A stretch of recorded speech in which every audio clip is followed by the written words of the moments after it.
Good morning, ladies and gentlemen. Let me first acknowledge the presence of the Vice-Chancellor, Professor Mtose, and let me also acknowledge members of council who may be online, and also let me also acknowledge the presence of members of the executive management of this university, and the academics who are here, including the leadership of the academics, the deans, and the deputy vice chancellors.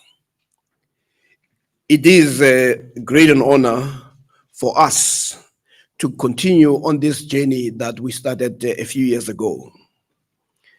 The journey of ensuring that the University of Zululand becomes a place of thought.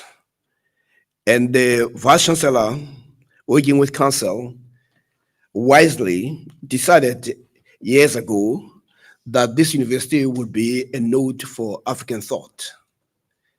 And that posture was deliberate in as much as it was ambitious. But it fits with the whole agenda of the aspirations of African people to try to create institutions that speak to them. We proudly do indicate that the University of Zululand is on a path of becoming a truly and authentic African university. In saying so, we said fully aware that most of our universities are mere outposts of European universities. They mimic what happens in other places and pretend that the type of scholarship of mimicking is real scholarship. But we know, as a matter of fact, that universities anywhere in the world are extensions of their own society. In deciding to turn the university into an authentic African university, the university is hitting a call that has gone throughout the generations, a call of reclaiming the humanity and the dignity of African people. And in this regard, gratitude and appreciation should go to the leadership of this university. I'm also saying this reminded that the African universities or universities that housed many Africans in this country had been reduced to mere detention centers of African thought. It was Mamdani who wrote in 1999 when he says, we need to remind ourselves that both the white and black institutions were products of apartheid, though in different ways. The difference was not only in the institutional culture that the former enjoyed institutional autonomy and the latter was bureaucratically driven. The difference was also in their intellectual horizons. It was the white intelligentsia that took the lead in creating apartheid-enforced identities in the knowledge they produced, believing that this was an act of intellectual creativity unrelated to the culture of privilege in which they were steeped. They, white universities, ended up defending an ingrained prejudice with a studied conviction. The irony is that it was white intelligentsia that came to be became a more willing prisoner of apartheid thought than its black counterpart. So it follows that if we are to talk about the liberation, one of the most important issues would have been to address what the people like Ngugi called the decolonization of the mind. In his book, Writers in Politics, an essay called The Intellectual Legacy of Pan-Africanism, Ngugi writes that the role of the intellect, of the mind, a caring idea, a committed idea, ideas that capture the essence of the historical moment was an important and often decisive ingredient. This is what the University of Zululand has embarked upon, to seize the historical moment, to say the political dispensation allows us for African people to reclaim who they are. Today, we are privileged to be taking our discussion further by talking about the decolonization of research to address Africa's myriad challenges, to give us and set the agenda and the framework and a perspective from the University of Zululand. I hereby call on the Vice-Chancellor and Principal, Professor Xolisa Mtose.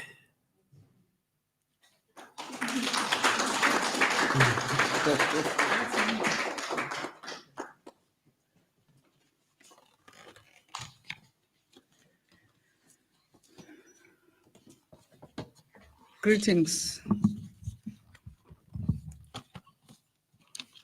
Sanibonani, Molweni, University of Zululand, Chairperson of Council, Professor David Mabunda, all members of University Council, executive members, management committee members, deans, deputy deans, staff and students of the University of Zululand, Professor Siepe, Chairperson of the session, Professor Brown responded, Professor Kunene is also playing a role in this agenda of today.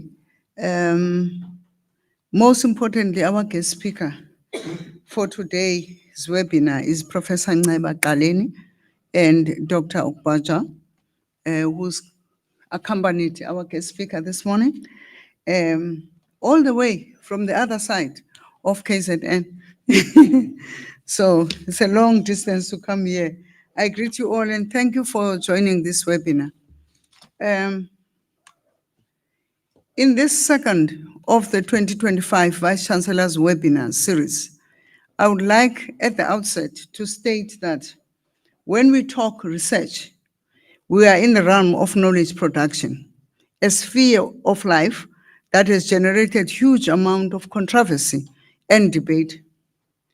The dissonance has centered around the dynamics of power and knowledge, with a focus on hegemonic status of Western epistemes, and particularly dependence on Western paradigms and traditions of ways of knowing. It is in this continued entrampment that has given rise to the increasing calls for decolonization of research. I must mention here that efforts to decolonize knowledge production are not new. Africa has grappled with it for decades. Back in 1957, the first president of Ghana took an important initiative to establish the Institute of African Studies at the University of Ghana with a specifically decolonial mandate to promote scholarship and research into Africa's history, culture, thought, and resources. In recent years, scholarship has characterized this decolonial mission as epistemic struggle for freedom, one which seeks to do away with an epistemic line between the colonized and the colonizer, denying the latter of epistemic freedom. Ndlovukacheni 2018 has defined epistemic freedoms as, open quote, the right to think, theorize, and interpret the world, develop one's methodologies, and write from where one is located, and unaccompanied by the Eurocentrism, close quote. Decolonizing research, therefore, necessarily entails epistemic decolonization that delivers epistemic freedom. In a similar vein, Hotonji, 2009, has argued that epistemic decolonization entails the creation of an autonomous space for philosophical and scientific reflection and debate within Africa that will result in self-resilient processes of knowledge production. This will enable Africa to answer own questions as well as satisfy intellectual and material needs. Hontonji's formulation lends us to today's deliberations to be led by our distinguished guest speaker, Professor Galeni, who will need no introduction, but will also be introduced formally at a later stage. For UniZulu, decolonizing knowledge production is one of our key trajectories for building an authentic African university that is free from the shackles of coloniality. With this in mind, as I welcome you, I would like you to foreground our deliberations on two overarching and mutually reinforcing problematics. The one interrogates the problem on knowledge, and the other, the impact of that knowledge on responding to varied African challenges. For reasons that will hopefully become clear, I would prefer to speak to responding to the polycrisis instead of challenges. But first, the problem of knowledge. The problem of knowledge, questions of epistemology and ontology. At the heart of decolonization of research endeavors is the elusive tangle of power and knowledge that give rise to such questions as, what constitutes knowledge in the first place? Who defines what counts as knowledge? How do we know that we know? An entry point into grappling of these questions is the deep philosophical question of the relationship between epistemology and ontology. Whether epistemology frames ontology, it is the vexing issue that lands one into a sort of chicken-egg dialectic. Program director, to navigate this intricate conundrum, it is necessary to first briefly craft a shared understanding of the two terms, epistemology and ontology. The term epistemology can be understood as describing how come to know the world. It defines the criteria, standards, and methods for understanding reality. As researchers would be familiar with a number of Western-generated ways of knowing or paradigms. I will come to this one later. The term ontology can be taken to mean the nature of reality. That is, what is assumed to exist and conditions of that existence. With this line of thinking, it appears that decolonial scholarship, Mignolo and Walsh 2018, increasingly argue that it is useful to view ontology as made of epistemology. In other words, epistemology frames ontology.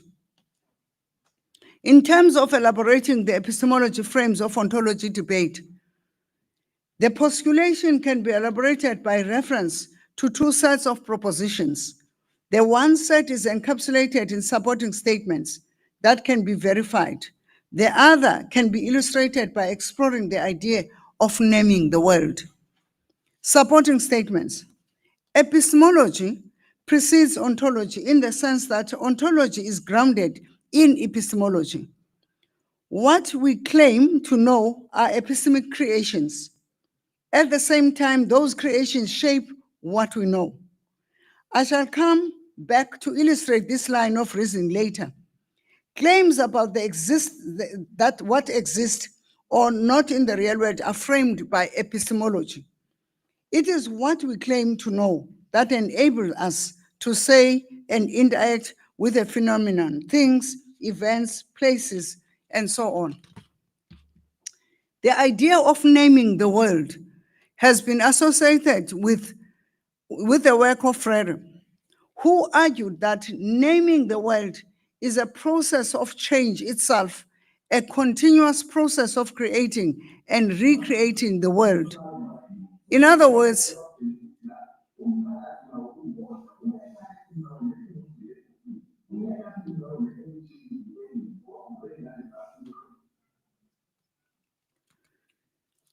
In other words, the reality we call the world is framed epistemologically by naming it. But put differently, it is argued that naming and names shape reality in how human cultures interact with and use the nature, plants, and animals. Consider the two sets of examples of aspects of naming the world. Personal names is number one. Two, place names. Personal names. In a study of personal names as a reality of everyday life, Olutunji, 2015, reported that among African people at individual level, it is believed that the name of a person bears can exert enormous influence on their general lifestyle and life prospects. Viewed this way, the naming frames a person's being or ontology. In Nguni languages of Southern Africa, for example, the name Nomatamsan, she who has luck, and in Ghana, the name Kofi, an adventurer, denotes a male born on Friday, are rooted in cultural meanings and symbolism, or a reality which plays out in a given social milieu. We can debate about what cultural rooted names do an individual's ontology, negotiation of identity and subjectivity, as opposed to those that have been assigned from another culture. The point of this is that naming confirms existence, reality, and become embedded in ways people behave and perceive reality. Naming place naming. With regard to place naming, Alderman 2024 argues that it is as part of a broader cultural political process of claiming, controlling, and making places. In this way, place naming plays a key role in inscribing meanings into those places and framing a sense of belonging within those places, confirming the reality of the existence of a particular place. Take, for example, names of some of the key places that have been changed in South Africa after the attainment of democracy, such as Gqeberha, formerly known as Port Elizabeth, or OR Tambo International Airport, formerly known as Jan Smuts Airport. The point I'm making here is that unjust as there are powers of dynamics in knowledge production that can be traced to the dominant epistemologies in naming the world through personal naming and place naming, power dynamics have been observed to play out in similar ways. Now, ladies and gentlemen, you may be wondering, why have I given so much time and space in piecing together an understanding of this philosophical phrase, epistemology frames ontology? Firstly, my intention is to demonstrate that this is not just philosophical jargon, not to be taken seriously, but that it gives a practical glimpse into how the world we live in is framed. Secondly, and most importantly to our topic today, I believe the phrase offers a serious conceptual tool for which to navigate today's topic, as well as praxis going forward. I now turn to the implications of foregoing to the deliberations, of our deliberations. Implications of viewing epistemology as framing ontology. There are two main sets of implications. The first is the phrase that can be deployed as a conceptual key of gaining insights on how colonial metrics of power works in achieving and sustaining epistemological hegemony that has dominated our research practices for so long. Second, the phrase gives conceptual window through which we can grapple with the task of decolonizing research.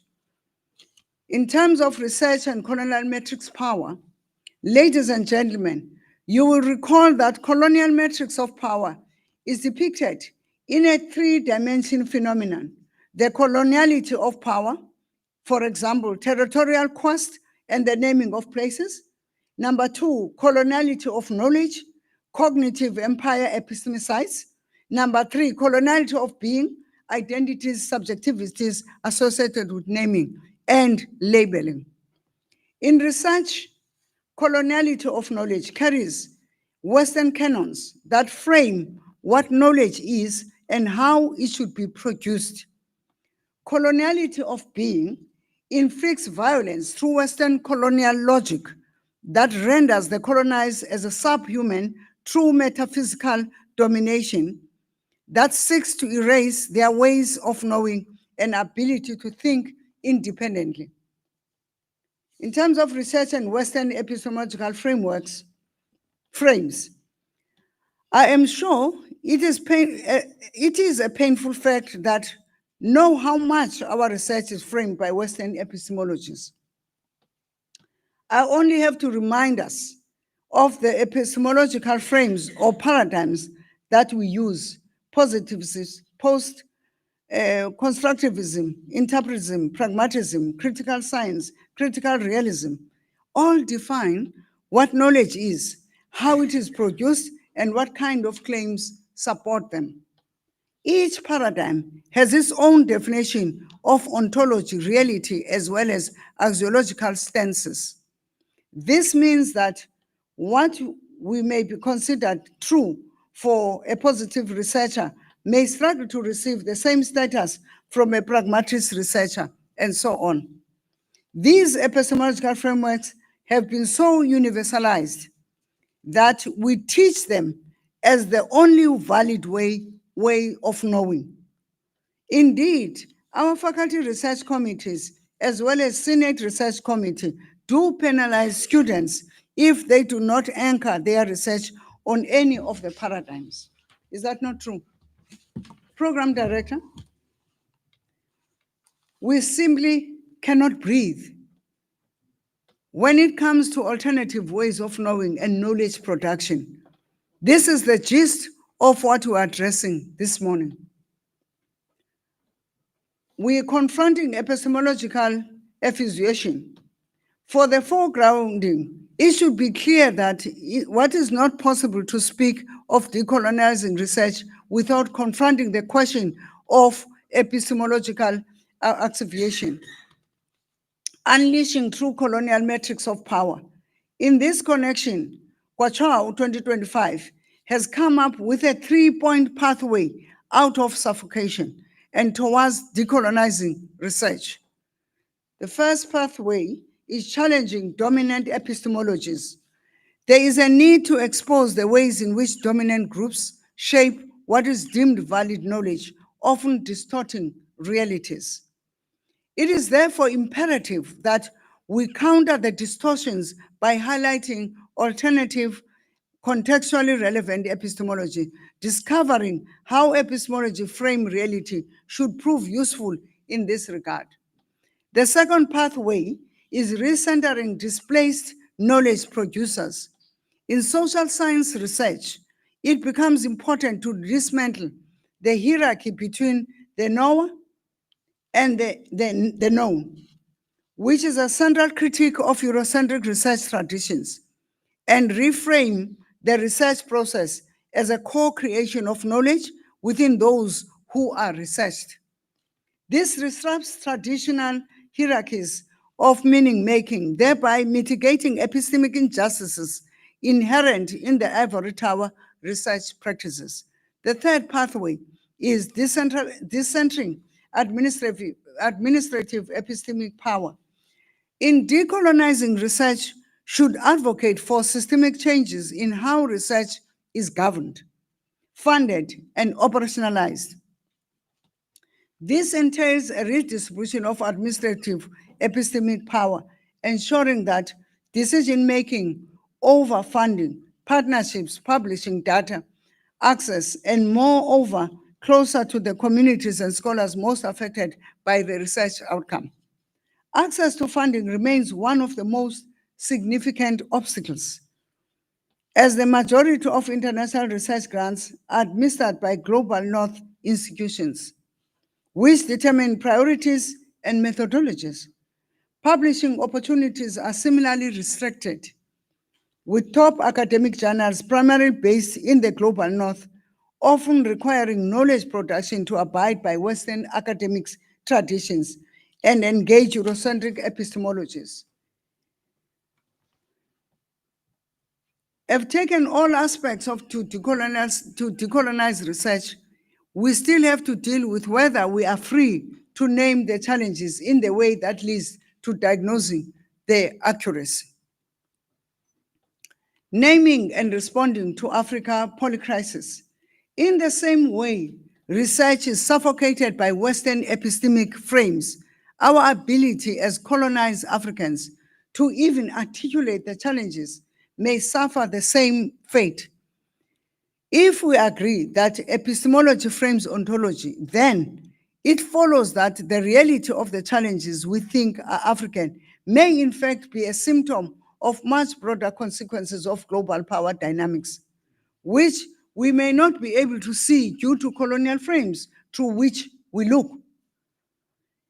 It is for this reason that I would like to align myself with Jules and Sarah John's 2025, who has suggested that should we see today's Africa challenges or the other nation as polycrisis, they contend that the 21st century we live in a polycrisis world characterized by interconnected and intersecting global challenges, hence the use of poly.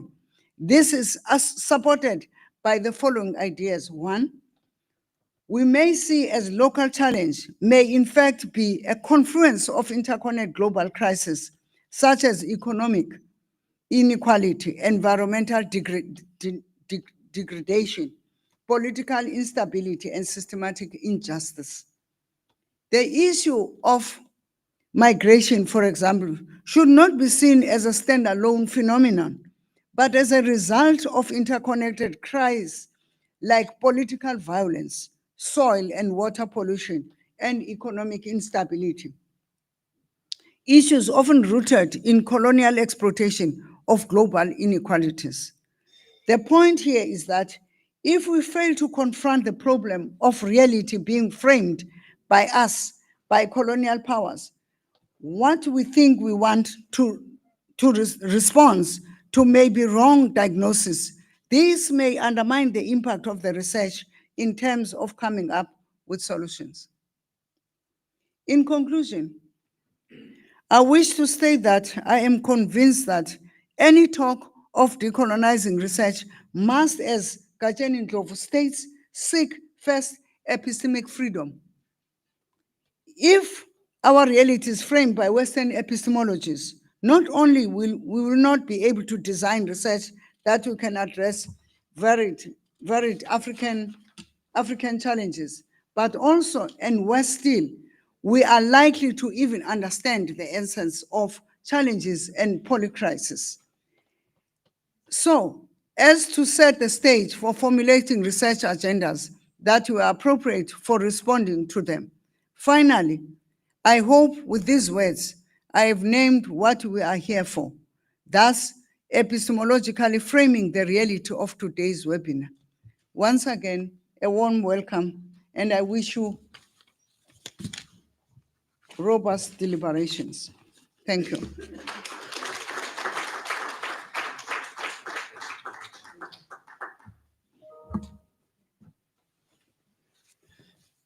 The whole idea of having the Vice-Chancellor to frame the discussion is always about whetting the appetite. And what she has actually done is to do exactly that. There are three things she did. One is to be humble enough in terms of scholarship that our work builds on the work of many other people, starting with Kwame Nkrumah. So we need to do what Isaac Newton once said, that I've seen further than the others. It is because I stood on the shoulders of the giants. And this is what is the base of scholarship. Secondly, and what it says Sfundile. We read others as we create, The second thing that she was also raising, which is very important, is the importance of epistemic freedom. And this is timely because we talk about political freedom, but we have not spoken about epistemic freedom.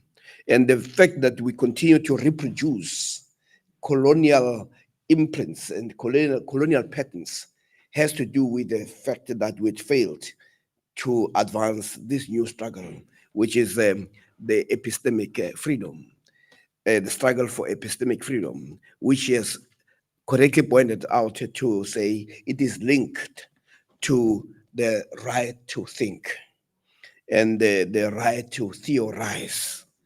So you cannot talk about the decolonization of research without embarking on that aspect. Professor Galena, I remember working in a factory when a young black, ambitious young black fellow tried to do something, and the boss approached him very angrily, and he says, "No, boss, I thought I should do this." And he screamed, he said, "No, you don't thought. I'll thought for you." So, but effectively, it was one of those tendencies where people will say Africans should not have a right to, to think. And it becomes so ingrained that the Africans get used to not thinking. So the new struggle is that struggle for thinking, the struggle for thought. Now have the pleasure of inviting neighbor Kaleni, who I have not seen for almost 20 years or slightly more. And we've been on this journey when I was advocating for the IKS, Indigenous Knowledge System, to be taken seriously. At that time, he had just returned from Strathclyde University, where he had gotten his PhD. He is a biochemist, and he has a number of research interests. And among the research interests is immunology, studying of infectious and non-infectious diseases, traditional medicine, where he has done a lot of work in that. And today, we deliberately thought we should take the discussion to the next level, as the VC was saying, that the whole idea of research, it's about the generation of new ideas, generation of new knowledge. So but what is also important is that we also need to demythologize and demystify what research is. And Professor Galeni has done that through his practice. One, he is a former deputy dean of the Nelson Mandela School of Medicine. He was also the chairperson of the Indigenous uh, Knowledge System. And among other things he does is to deal with bioprospecting and also product development. You know, it's almost like when you talk about mining, people they start first with the prospecting, then you go into mining. But what he has done, he said, no, actually we have the fauna and flora, which is another area where there could be bioprospecting and product development. It, it is for that reason that he's also addressing the Africa's health challenges.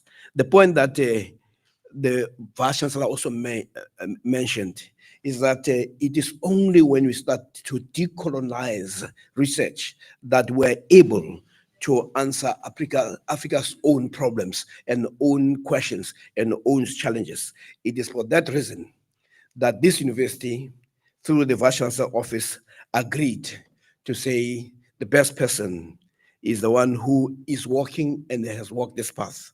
I now have the pleasure of inviting Professor Neba Kalini.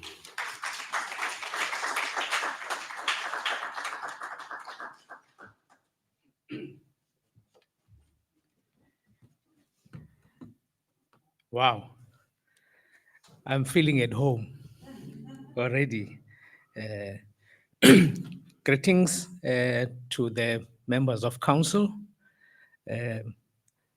the Vice Chancellor, Mtose Kai, Professor Mtose, and the university executive, And I was hoping that I will also meet the students of this university, but I'm sure they are engaging virtually.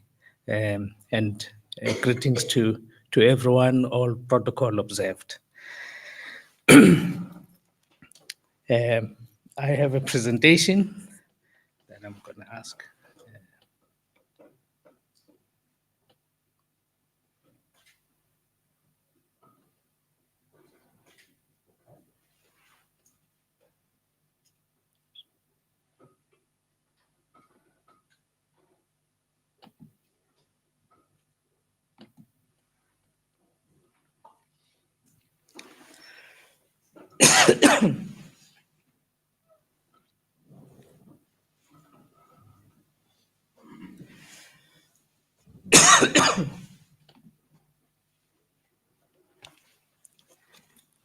Thank you.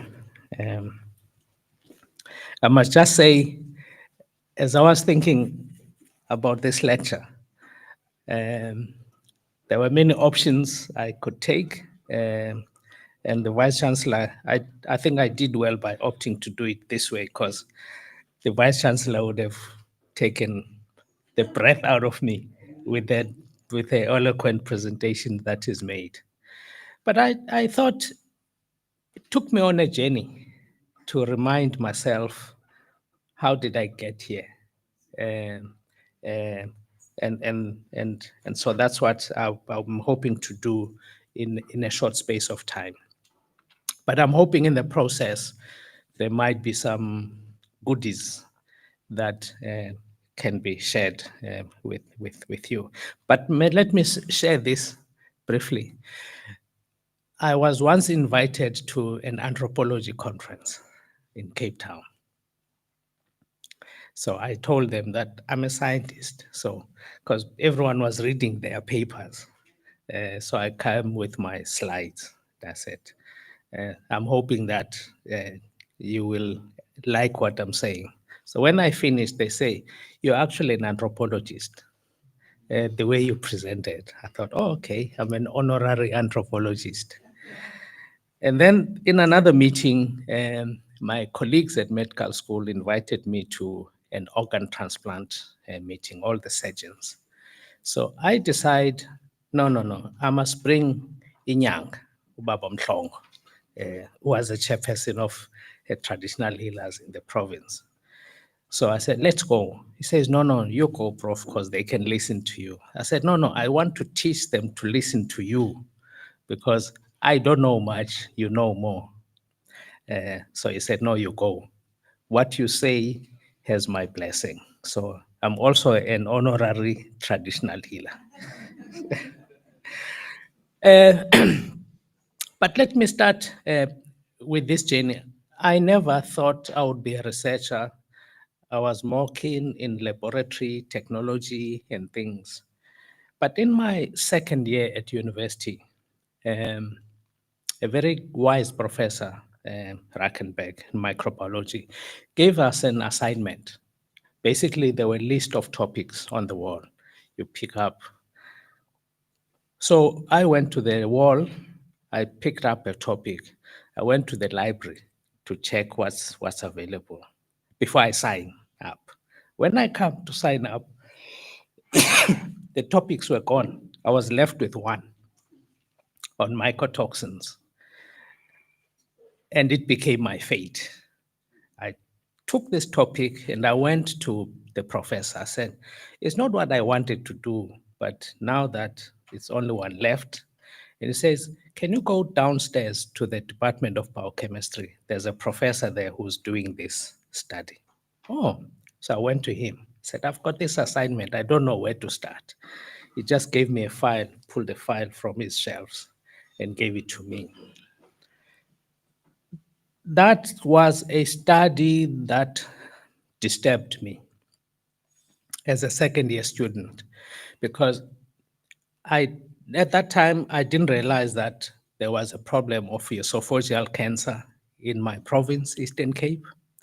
I did not know that there was a problem of liver cancer in areas that grow peanuts in Mpumalanga.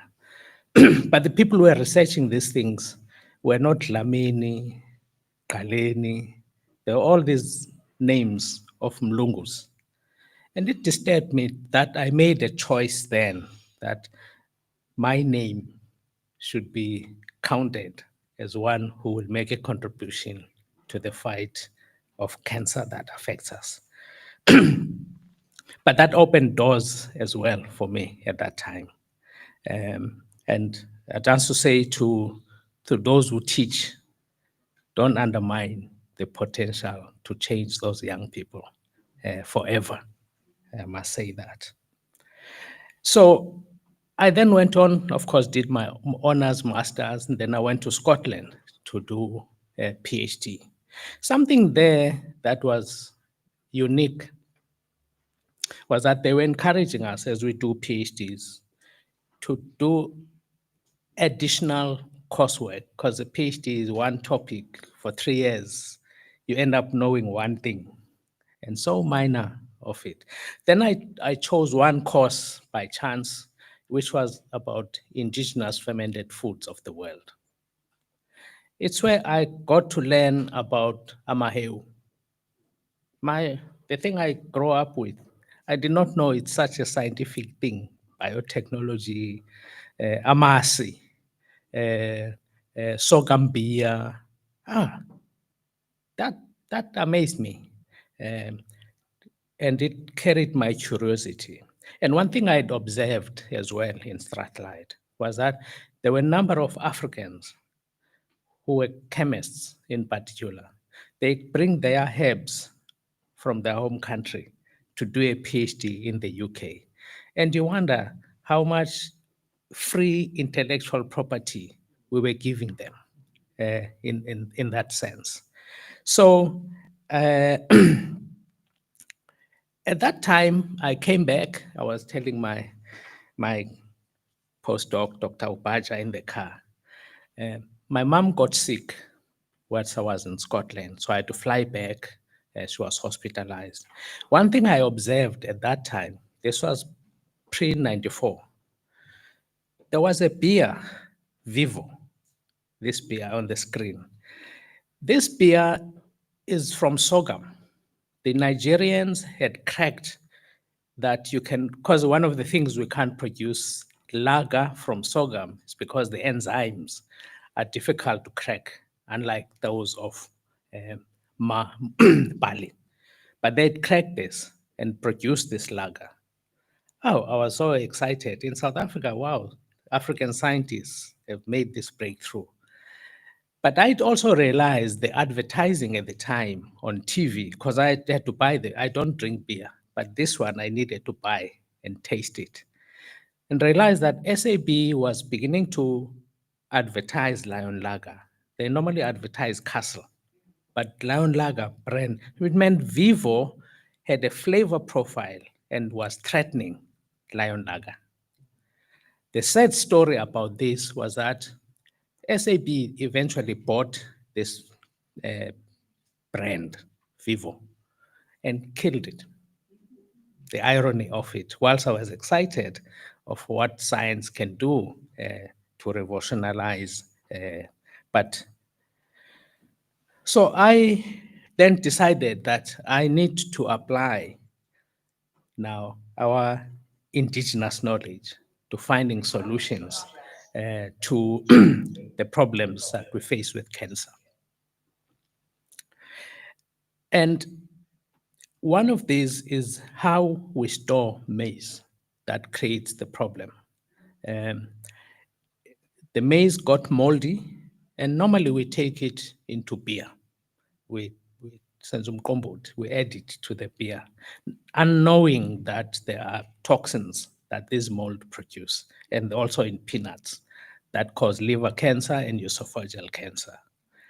So now this is fermentation. So it means yeast does not kill this. But if we use lactic acid bacteria from amaheu, we kill this. And we said, oh, okay, so we can now find alternatives, because you can't tell people who've been growing their maize to throw it away. but there are other ways that we can utilize this. So that's the work we've done. And I got a title at home. They call me Dr. Maheu, because I used to talk a lot about Maheu. And I just generated from AI, used AI. I just typed Dr. Maheu, and this is what came up. Kaleni and Maheu are related. So, but since this work, there's been several publications that has been produced following the citation of this work, um, and of which I'm very proud that what would have sounded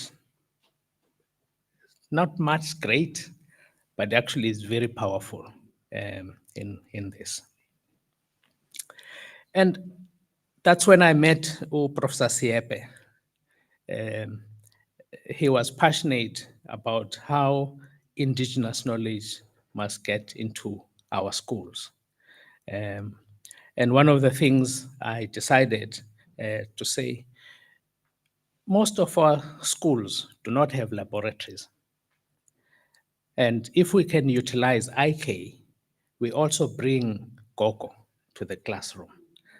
Because when we give our children homework, they don't relate to it.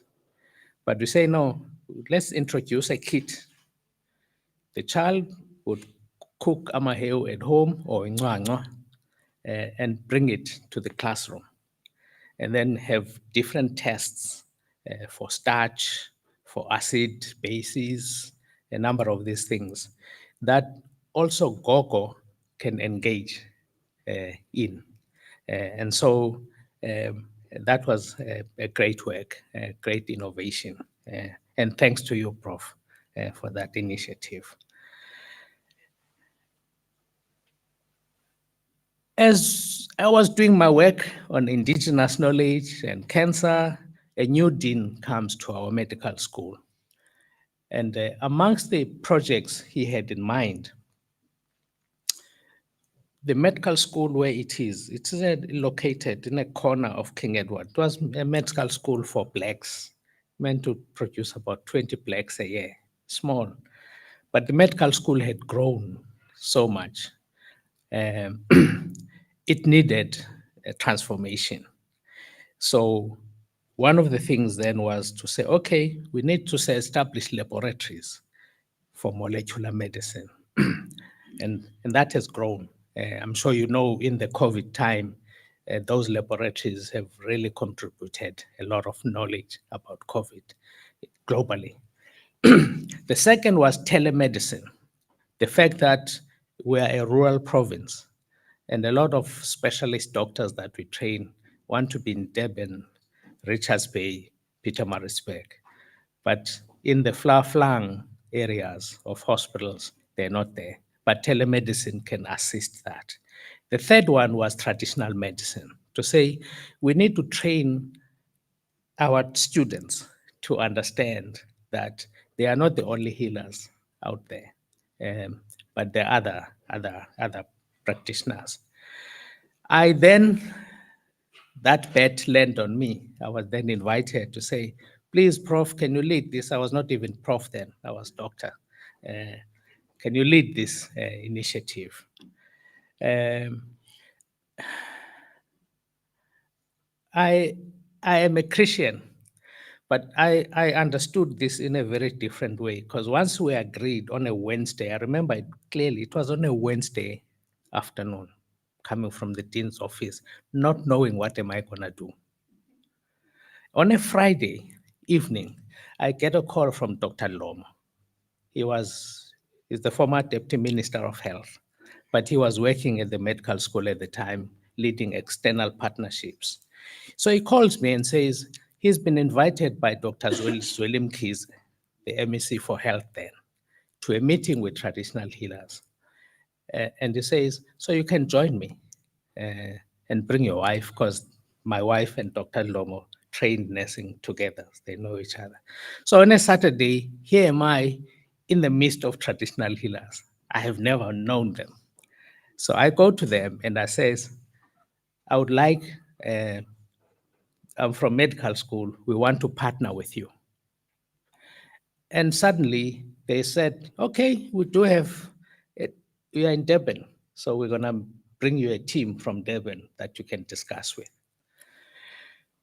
Now, you can imagine, when I'm saying this, these are skill sets that a scientist is not trained in to negotiate with traditional healers, a relationship, a working relationship.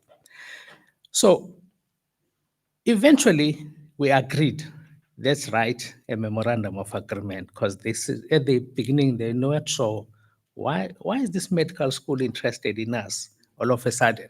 It's been here for many years. Anyway, we drafted an MOU. I've never done that before. Uh, and we translated it to isiZulu. They looked at it and they were happy. So I took it to the dean. I thought, I'm done. I'm done with my job. I took it to the dean. The dean said, this is an agreement between the medical school and traditional. This never been done anyway. This is big. We must invite His Majesty. We must invite the Minister of Health. Ah, then this thing became big. All the consulates in Durban, Indian, American, came to this function. Something that day happened when His Majesty spoke. And I think there are moments someone speaks in an audience, but you hear him. I'm not sure if you understand me. He says, medical schools have been at the forefront of the development of medicine. But he says, I'm praying today that this does not just become a paper agreement, paper exercise, but that this will lead to the development of traditional medicine. So I was doing research, publishing in journals for biochemistry. But this one is a different. This is not longer for that biochemistry. This is now for traditional medicine. I had him and gave me a headache to understand that it's no longer the usual stuff that I'm going to be doing. And so that led, and I'm using this, I'm going to say this again. When there is a vision, there is provision. And your vision must be big, and money will follow the vision. And I know Trump has cut funding and all of those things now, but that's not what we should be relying on, focusing on. The healers complained that for HIV, doctors are trained, nurses are trained, pharmacists are trained, but healers are blamed. And they say, but we've never been trained. So we co-created a training program. I'm using these words from the one who's a scientist. We don't know those things. How do you co-create? How do you co-develop? But we had to sit with them because they do know HIV. They may not know about the virus, but they see the symptoms on their patients. So if you're going to be teaching them, what do you teach them? It's not that they don't know. So we had to co-create this. And I must say this, at this stage, because I thought mine is to just usher this, I teach doctors biochemistry only. The clinical things are with the clinical. So I thought I'm done. But the healers refused to work with the medical school professors. They say, no. Tina sazuqaleni. We don't know you. If Kaleni is not there, we don't want you. And that's then stayed with me till today. And so we co-created this program. It was a 5-year funding. We were training traditional healers in all, at least we trained about 6 districts in KZN on. And that led to, as you build relationship, now they start to say, hey, you know what? I have this product I am using on my patient. Can you help test it for me? I'm not a virologist, so you speak to virologists. they are busy with their own things. They're not thinking about traditional medicine. So I was a deputy dean by that stage.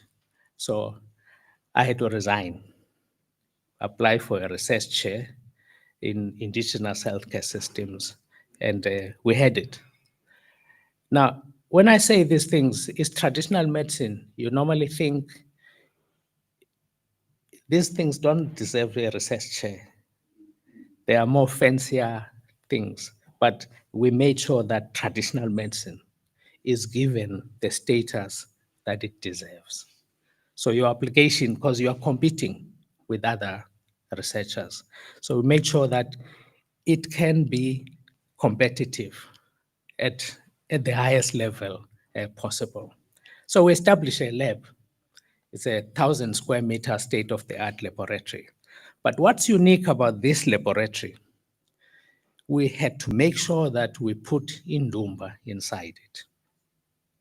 That's what you see, the thatch inside the laboratory. Why? Because you want to demystify research. You want traditional healers to feel at home. This is their space. They can burn in Bepo if they want to inside. It's their laboratory. The second bit is that we also want the students, masters and PhDs, postdocs who work in the space to learn to respect traditional healers, to understand that their knowledge is more with the traditional healers than us, and to be able to communicate their research in a language that traditional healers can understand to deepen the research, which enables us to publish with them. They are co-authors when we publish the work.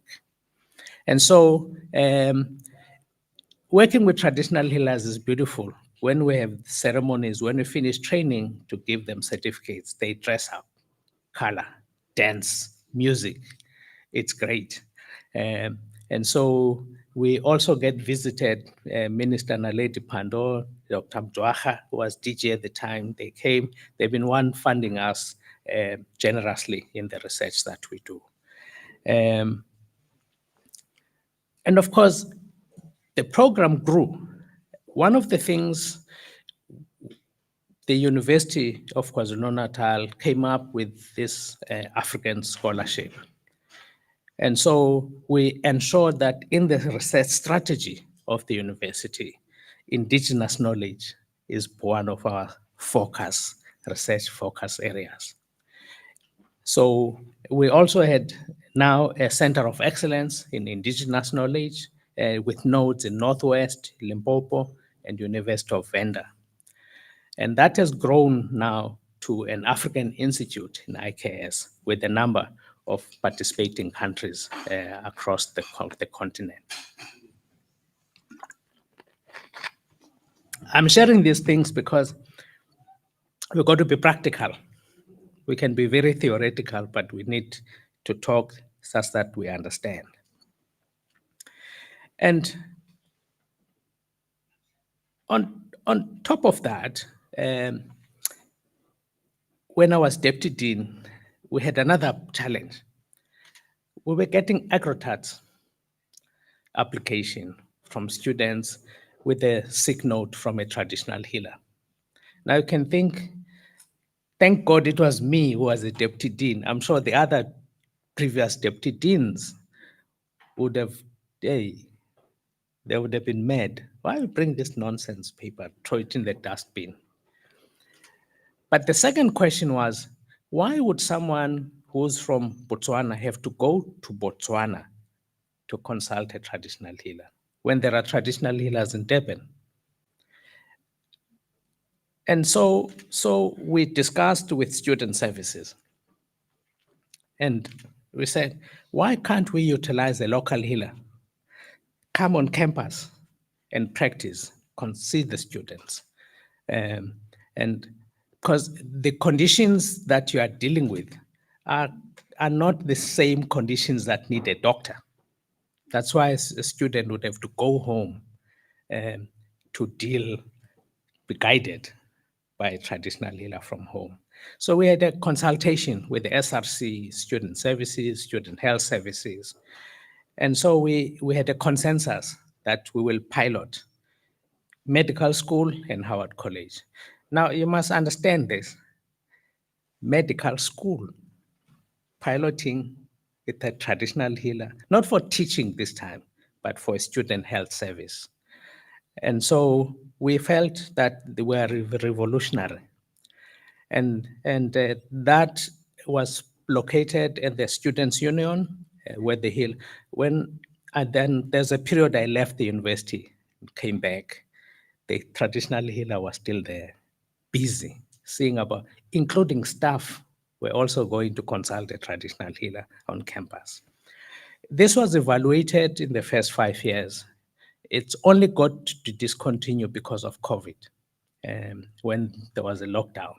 And the contract of Mtose was not renewed. They're still thinking about that. What do we do about it?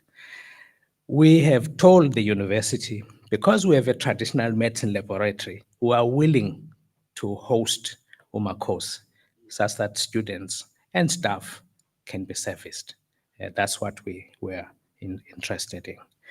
Of course, you find this thing, why has been just one healer responsible for these two campuses? By that stage, I would have hoped that the university would have adopted this and make sure that there is a healer in every campus that must be able to see the students. But no, we take long to change our mindsets and our thinking. But we are hoping that this is going to go. And one of the problems, especially for healthcare workers, is that they're not trained in their curriculum. They're not exposed, nurses, pharmacists, and staff. And it creates this the problem. So we said, no, we need to develop a module, no, not just for the medical school, for the health sciences in particular. And so, and now pharmacy students come in their fourth year and they complain, we are the best kept secret in the university. Students don't know that there's a traditional medicine laboratory doing great work. They're like, why do we get this now in our fourth year? You see. The same for primary healthcare nurses in fourth year. We're also involved with the Master of Public Health. Now, the MPH, these are managers who go and make decisions. So we want to also ensure that we influence them. And in the MBCHB, there'll be many changes in their curriculum. But what we now are involved in, we are in the first 4 years of their training, we are including a community-based training where they will also have to interact with traditional healers in their work. And there's a new Bachelor of Medical Science that is set up, which has a focus on entrepreneurship and innovation. Lovely. We are the best to do that because when you teach diabetes, we also show you the herbs that treat diabetes. We give students an assignment and say, tell us, how can you commercialize this? And the students love it. And so we do now in the various modules. And we're setting up at the moment as a lab, a pre-industrial laboratory for manufacturing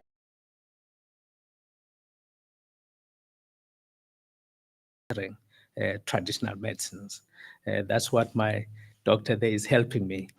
So we're setting the equipment to make tea bags, creams, all of those, that the students themselves will be their ideas. They cook it in the lab and they take it to the factory to be manufactured, labeled. They have a commercial plan. They develop a business plan for their products. So that's what we are doing now. It's funded by CEDA, a Small Enterprise Development Agency. Now, I must say, we're also doing this to the Department of Health KZN, that we can train now the nurses in the clinics, because there's fights in the clinics where communities are told, don't go to a traditional healer. We say, but we have a Bill of Rights in South Africa. How can you tell someone not to go to a traditional healer of their choice? It's your, so this is where some health professionals think they are God, and they don't, and say, no, no, no, you're not God. There is a law in South Africa. And so, and many of them repent. So I don't run a church. But at the moment you say you must repent, these attitudes that we've imbibed are very wrong, and it's doing very well. So what I say to them is this one: why have we had this attitude to traditional medicine? It's because of colonialism. And many people understand probably we grew up under apartheid. We understand the harshness of apartheid. We think colonialism is nice. It's nice. The English were nice people. No, colonialism, at the end of it, it's about economic dominance. They want your economy. So they would bring soldiers and create a law to take your land. And you then plow the land yourself to give it to them to sell for themselves. They take your land and your mine. You go in and mine the gold, and they take the gold. And so that's the gist of colonialism. But with it is a propaganda, and that's what we have to talk with now in shaping our mindsets. That stigmatizes African ways of life in order to make Western systems a hegemony. And so when we're growing up in my village, there was amaqaba namaqoboka, those who put red clay on their faces, like backward. Uh, those who went to school are more favored. We divide our society, our communities, in ways that are very dangerous. This then affects sovereignty over our own laws, colonialism. And we have a problem here now. There's a Zulu king. He makes no laws. It's the constitution that rules Zululand. It's a challenge. It has a problem over our own ways of feeding and healing. When I grew up, I used to chase a chicken before I eat it. Now that's called, what's it called now? Free range. You buy it at Woolworths. It's very expensive. Organic farming. We grew up with organic farming, but it got changed. And it also, Prof, what you were talking about, that it impacted on sovereignty of our own ontologies, our own existential realities and epistemologies. When I say this, there are two dominant paradigms of our own existence, that we came from Adam or from a monkey, we evolved. Those two, and they fight each other. But do Zulus not know where they came from? Why don't we teach that in their school? Do Chinese think they came from Adam? So when I praise in my clan, Uqaleni, Odloba, Olbelu, Manzendong, I never get to Adam as my ancestor. So I don't know what's wrong with us. So, and these are the challenges that we need part of the research, Namakel. We need to sit with our elders to understand. So, and there's uqulu, isithakazelo sakwaXulu. When they thakazela, They got to a stage where when awashaya phansi kwaphuma inkomo nabantu. Oh, oh, so if you talk to the Kulus, they might be closer to understanding the origins of the Zulus, of there. So this is the research that we should be busy with to understand ourselves as to who we are. Now, the second, sorry, I don't know why this is running now. It's chasing me. Now, the second part is that when I was deputy dean, I used to make my students swear to hip, no, the Greek guy who was the father of medicine, Hippocrates. But when you read about the history of Hippocrates, he's a Greek, he went to Egypt to study. So how can he be the father? And for us, the father of medicine is Imhotep. So, and so there's the lies that we perpetuate. Part of these lies is the fact that in my space, people who discover things are old white males, no female, no black. But you wonder if someone teaches ONG, who invented cesarean sections? It's the women of Baganda, Ababeletis, the traditional birth attendants of Uganda. They are the ones who perfected it. But those textbooks don't say that now, and the irony of it. And so there is a sense that we have to redefine our history, redefine our studies in a sense. No one is going to do it.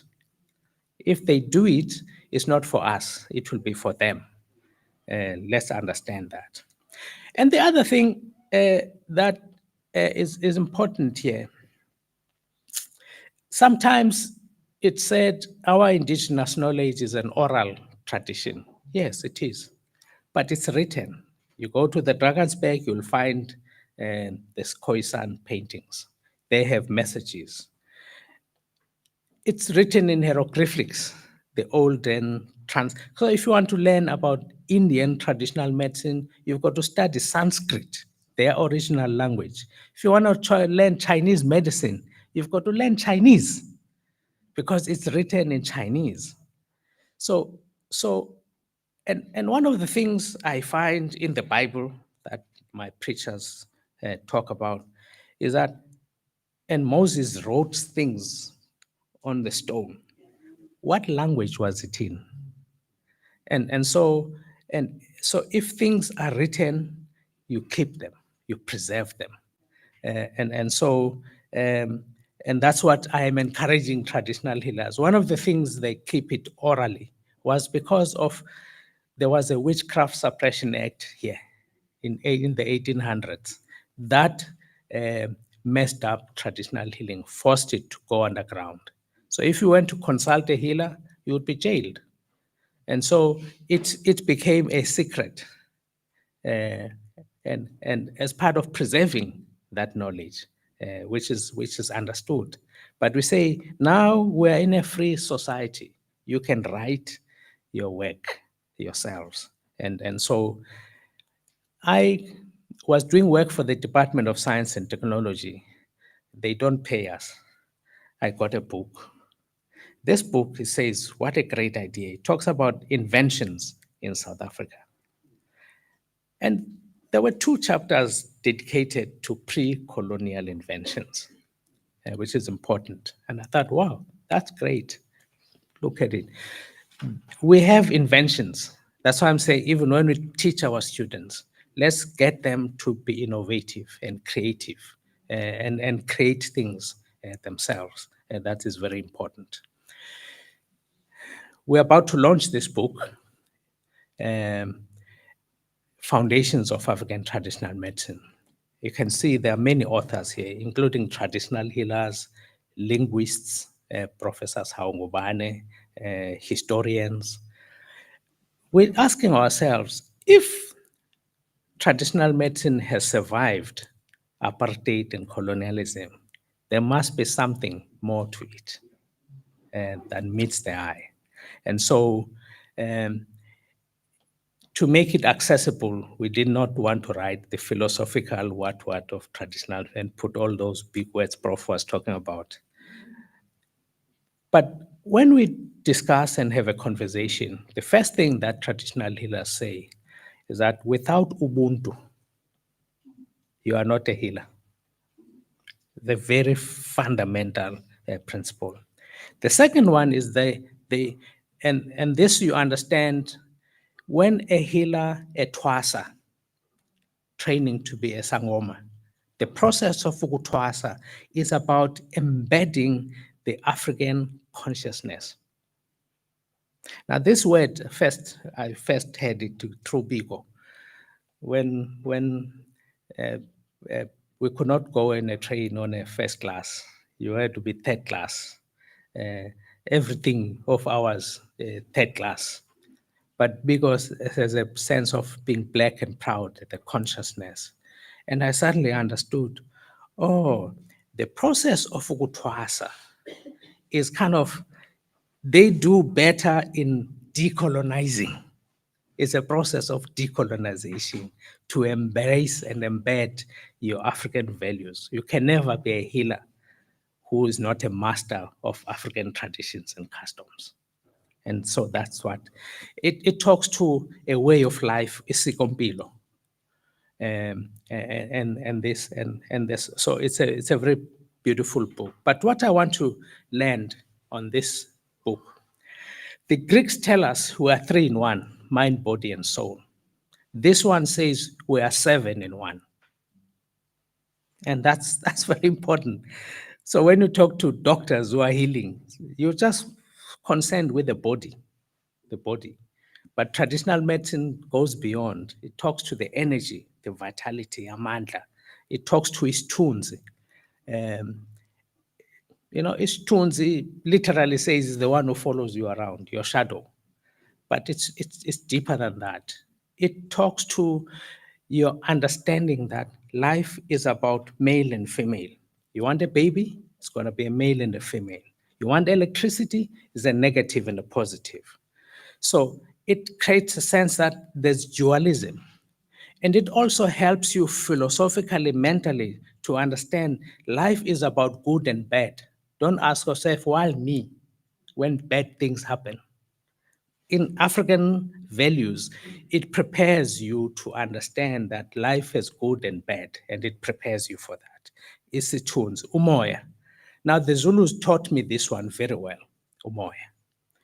When someone dies in ICU and the body gets taken to the mortuary, the family comes to that bed, ICU, with a leaf. So I'm going to use me because if I use your name, neighbor, we've come to fetch you. The body is in the mortuary, but they're talking to the bed. We've come to fetch you. They go home. They take the same leaf, go to the mortuary to take you to the graveyard. Now we're taking you to graveyard. And they put him in the grave. They talk to him.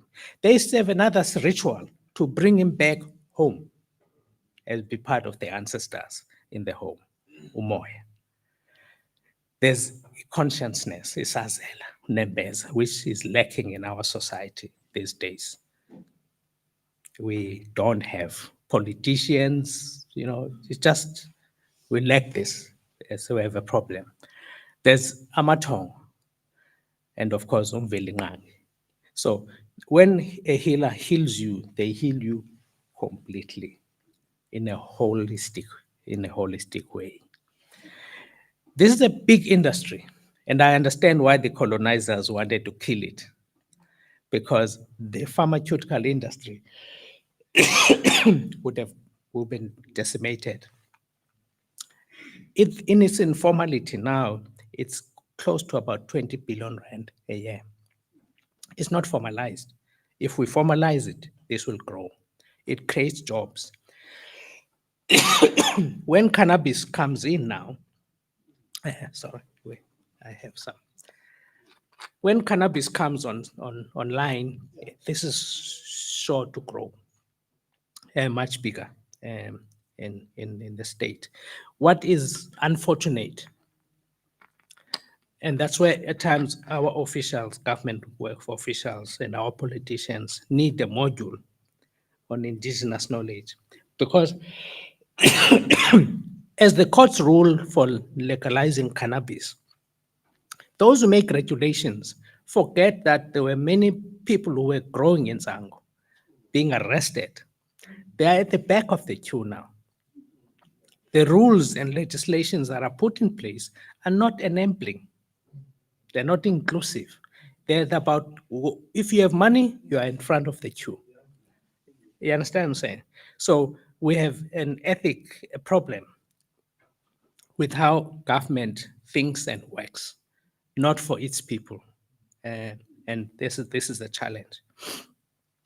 But what we're also talking to our Department of Health, actually, I wrote an article last year around Traditional Medicine Day to say we actually need a ministry, not a minister of health. We need a dedicated ministry of traditional medicine. Because in China, in other countries, they have a dedicated ministry with a budget that builds hospitals for traditional medicines, that trains, there are universities dedicated to traditional medicine, that trains. So, and the treatment that is there that is available, they are regulated. Our SAPRA MCC, there's no regulations for our own traditional medicine in South Africa today. And so we want this to grow. Um, and so, but part of this change in mindset is the fact that I know our hospitals are falling apart, but we do need an infrastructure that is appropriate in for traditional healing and traditional medicine. I say this because if you look at the wellness industry is a private, it creates an atmosphere for wellness. You go for your massage, the music is right, is why can't we do it for our public, for our population, for our people? And the last is, and I say this, I feel sad about it. A friend of mine, we did matric together, Professor Mayosi. During his funeral, the wife put in, someone read her speech, and she said, how I wish when they were going to a psychiatrist, but she would stay outside, he would go alone. In traditional medicine, that doesn't happen. The whole family is part. Even if one person is sick, but we are all part, it will be part of the rituals for healing, all of us. And so there's a value system that needs to shift in this. We can't have a wife with a sick husband who can't be there to know how to care for him. And so it's like, it's just patient confidentiality. And so there's a value system that's very wrong in this Western healthcare that we're talking about. And so, but I just wanted to conclude with a few things. One of the things we're working on at the moment is tools that we've developed for healers to keep patient records, to do referrals. And the last is that in product development, we're using what we call reverse pharmacology, because this is not a classical drug development. A healer is already treating patients. The product is already at bedside. They just need to understand how does it work. And so and so this is what we do. We work with them, we conduct work until the products are developed. And that's why I say we publish with them. And we bring the healers to the hospital where the clinical trial is going to be taking place, uh, and such that we create reciprocity and understanding. We are about now to do a clinical trial on product Nkabinde for HIV cure. What I mean by that, we know that antiretrovirals don't cure. They kill the virus in the blood. It still hides in lymph nodes, in tissues. If you stop your treatment, you will rebound. So what we are doing now, in this picture, Babu Nkabinde is wearing glasses with his son on the green, with a green top. He's got a 4-plant mixture that he's using. So we've optimized this now with chemistry to a product now that can be in capsules. And that we're going to use this. We've patented it to protect our intellectual property. Uh, now, the work we're doing, of course, we have to work with industry to develop an appropriate way to produce this, so using spray dryer technology. This product kills the virus more than AZT. We've used a number of antiretrovirals that we work with. It's working very effectively. But beyond that, it also is able to reverse the virus that is latent, where it's hiding in tissues. It's able to make it wake up, to bring it back to the blood that we can kill with antiretrovirals. And so that's the work we're doing. Uh, so that's the plan of the clinical trial that we're planning to do for phase 1 for safety. Then we're going to do a phase 3. Not far from you here, there's been a Nyanga who's passed on now, Babu Kumalo. Just not just not along the road from you. He has expertise in cancer. And so this one was referred to me by a GP who was seeing a patient. I've had 2 cases. And the other one was a prostate. So a patient goes to the doctor because of medical aid, but they're not taking the treatment of the doctor. He's taking a treatment in young. So after a while, the doctor is like, but there is the way you're thinking, this is a Kaposi sarcoma cancer. But the way you're responding is not how the treatment works. He thinks he's got a very unique case to present when he meets other doctors. And the patient discloses that I'm not taking your medication. I'm taking Baba Kumalo. So he says, hey, I don't do research. Please meet Professor Kaleni.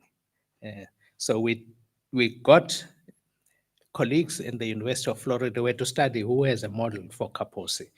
Colleagues at the University of Florida had a model. We sent a student there.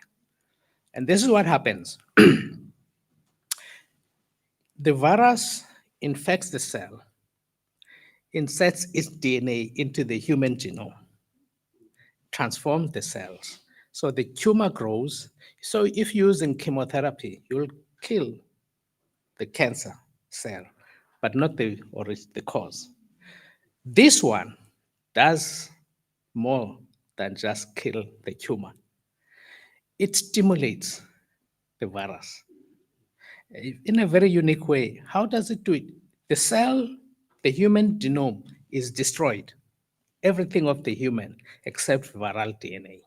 And you can measure that this product in a dose-dependent manner, it actually, you don't need a higher dose of the product to stimulate the virus to come off. How does it do that? I think we will get a Nobel Prize if we can solve. How does a herbalist know which plants to use to effect this? It's big science. And so we are busy pursuing this at the moment. But one of the things we want to do, because we do this thing to kill sugarcane. I'm an enemy of sugarcane. It makes us sick. We need to grow our medicinal plants in KZN. We're talking to the government. We need about 11,000 hectares. We will create 22,000 jobs just on the growing cultivation of plants for our human health. And that is important. And so, and that's what we want to do. And bringing now agriculturalists to work with us, because these plants grow in the wild. They're not cultivated properly. But the research that must now accompany this is for that to happen. And we've learned lots of land. I mean, in my province, we have fields that are not plowed. Amasi Masekai, but we need to use them to grow those that grow indigenously in those areas. And just want to say this, to do IKS research requires a big vision. And I'm happy this university is in that space. And this vision attracts resources because it places you in a very unique space that you have no competition. It also requires an institution that will engage. The slogan of the Freedom Charter was saying, the doors of learning must be open. This university must be open to these communities that are with you, because their knowledge is with them, not here, and bring that practice here. You can start small, but it will grow. And I think you are in a very unique position to do that. And just to say, I work with many students. The majority, I don't know why, are females that produce this great work I'm developing. And, and of course, just want to acknowledge, we collaborate with a number of institutions here and abroad, and then, of course, the funders who fund us. Thank you very much.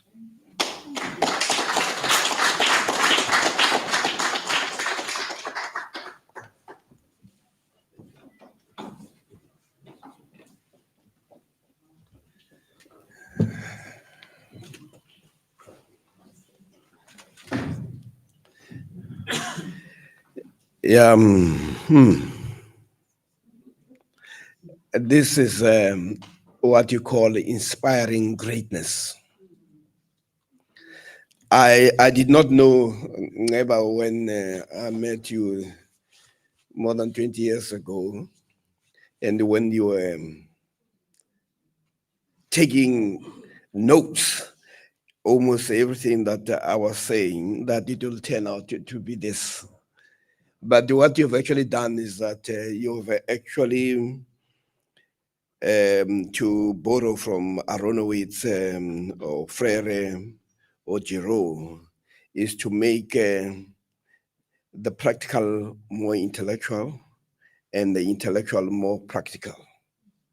And it's also about making the pedagogical more intellectual and the intellectual more pedagogical in the manner in which you had actually presented this session.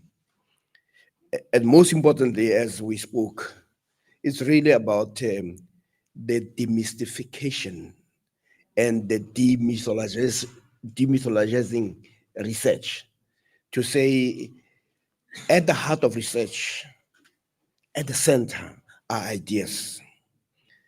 And within that is a notion of curiosity.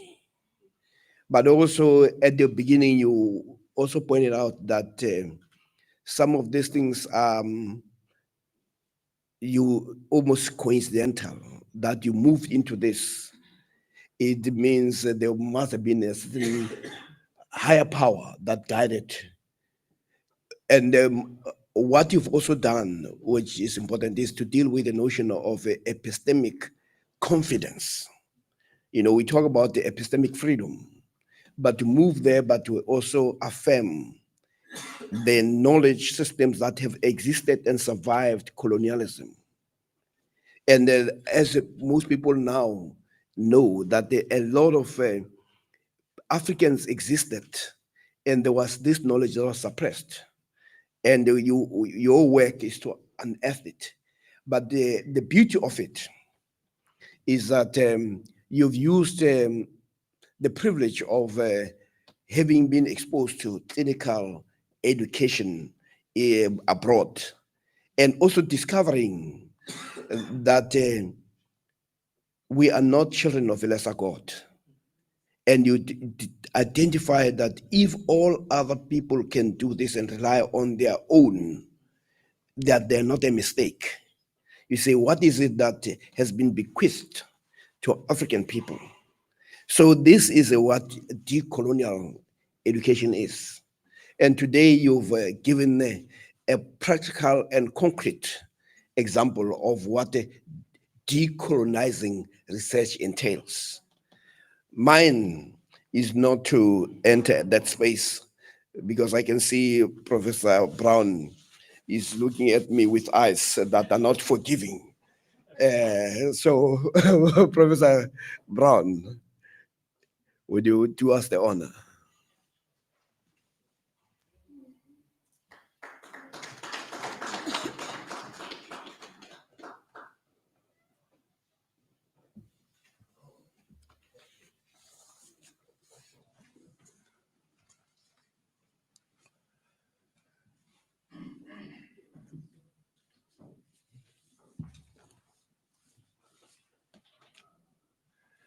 Thank you very much, Professor Sepe, and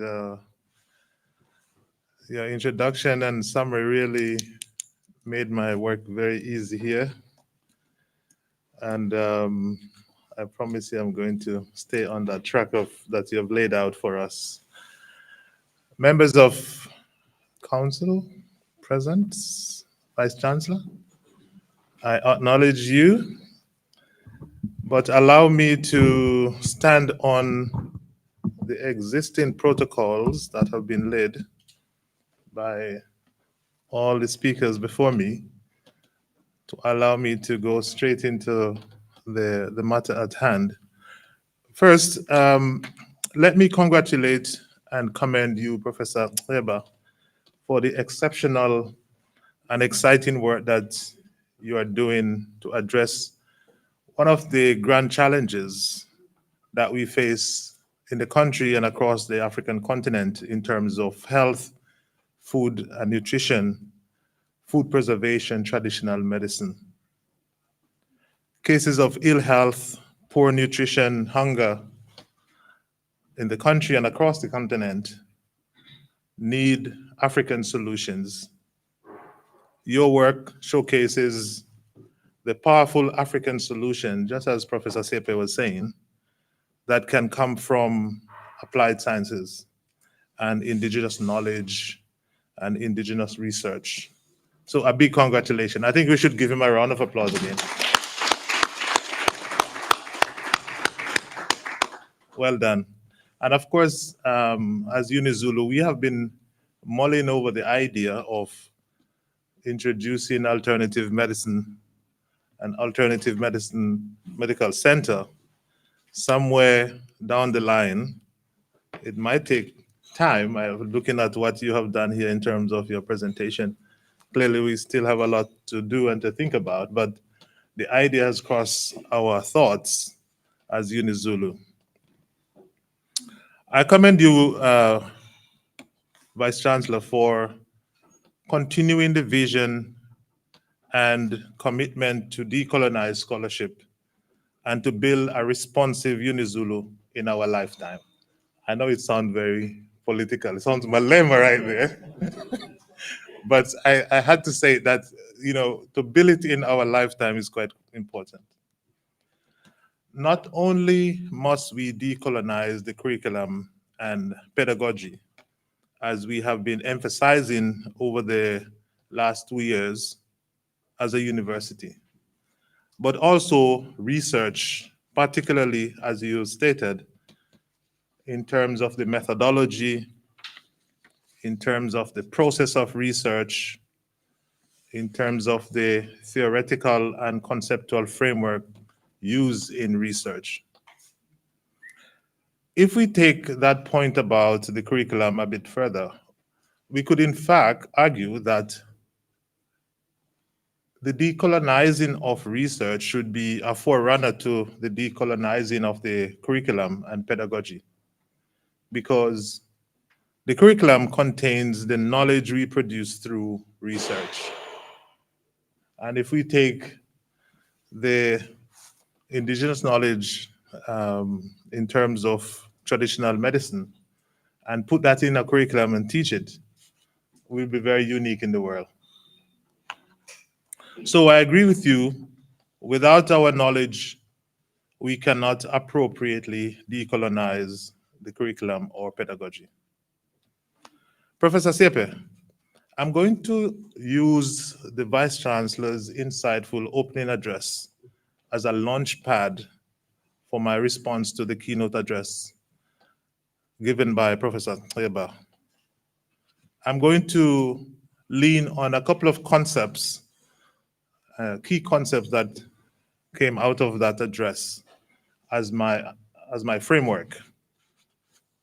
For me, the opening address, along with Professor Seba's contribution, offered a professionally satisfying and insightful experience wherein everyone listening can walk away with clarity concerning why our research practice needs to be decolonized and what is involved in the process of decolonizing it.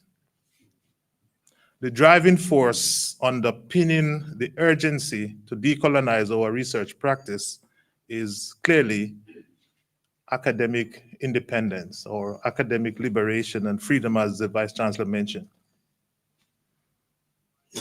But also, and more crucially, contextual and ontological relevance of the research.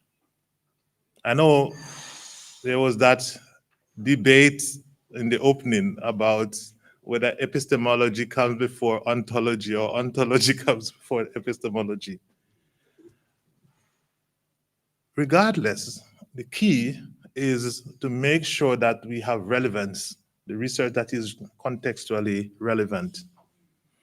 And in that same process, to get impact out of the research that can address our condition that's form our reality. Knowledge can only begin to be ours when it is developed through our own ontological and cosmological lenses. And I think I should add epistemological lenses, given that epistemology comes before ontology. I find the idea of Ubuntu particularly interesting. Ubuntu is our, as Professor Tseba mentioned, Ubuntu is our worldview. It is our cosmological lens through which to view our reality. Of course, it is the lens through which we must view the conditions that we face and live in. It can give us key concepts to use in research and in the research that would make that novel solution that we need to address our problems. But it is not called upon in the interpretation of our research findings in the majority of the research that we do. That is something that I have noticed. We don't draw on Ubuntu or concepts of Ubuntu that much when we look at the conceptual frameworks that we draw on in our research.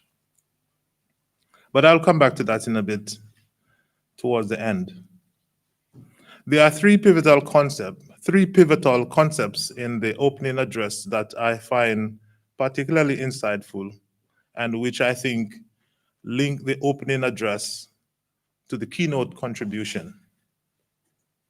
So I'm going to lean on these as I mentioned. The first one is the point that the Vice-Chancellor made about voices in terms of ensuring that we are accessing the disadvantaged, those that have been left out.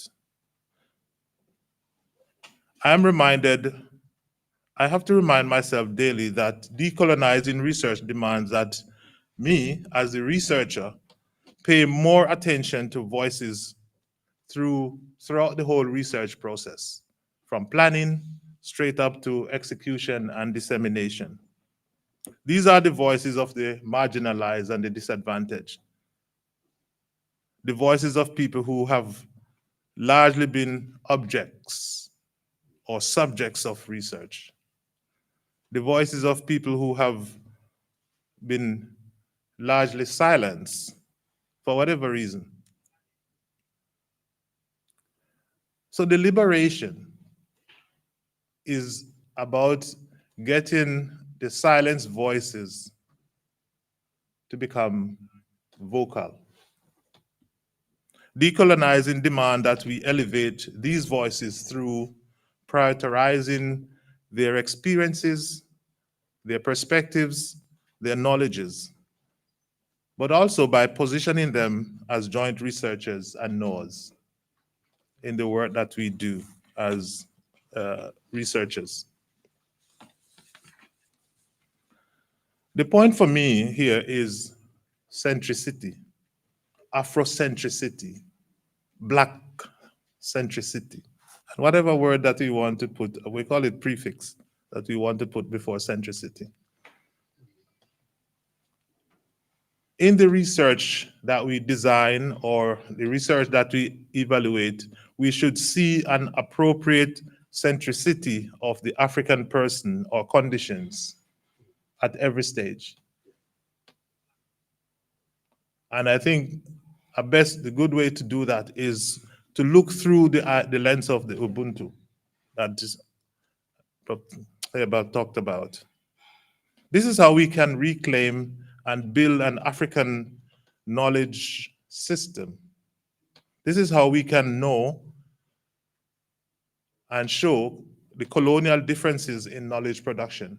What makes our knowledge different from the Eurocentric knowledge that we have been dominated by is through invoking our own lens and develop our own knowledge.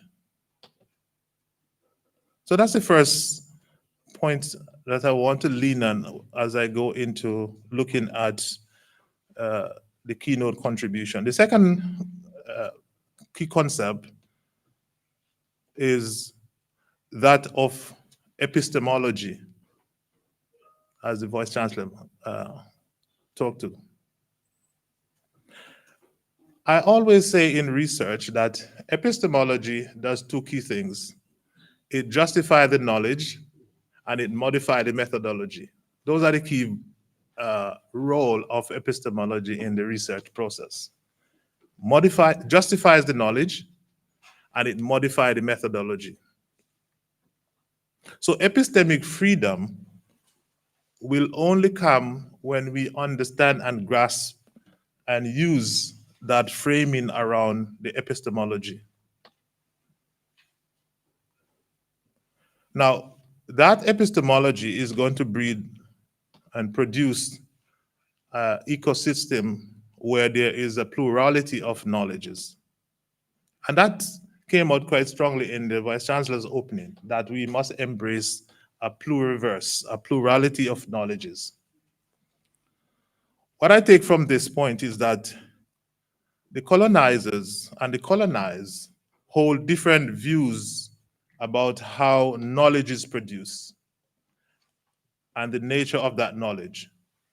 And when we read the work of the famous Argentines, Walter Minglo,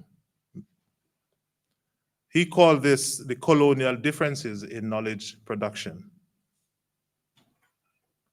The colonizers' view of knowledge production and the colonized view of knowledge production. He calls that phenomena the colonial differences.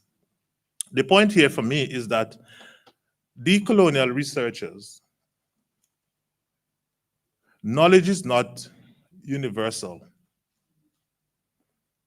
The researchers involved are not objective, they're not neutral in the way they conduct themselves, but rather knowledge is always situated and shaped by one's historical and moral and social context. That's something that we should bear in mind and that's what I pick up from the opening address in particular as decolonial researchers. The plurality of knowledges convey the point for me that, and as again Mingalo mentioned, that as Africans, I write from where I think. As an African person, I must write from where I think. This implies that we must think and write from where we are and resurrect our knowledge systems that have been marginalized by colonialism and apartheid. It also implies that we must build knowledges from the outside the Western canons that we have accustomed to. We operate outside the canons of disciplines. And I think that point came out quite strongly in the keynote address, but I'll come back to it.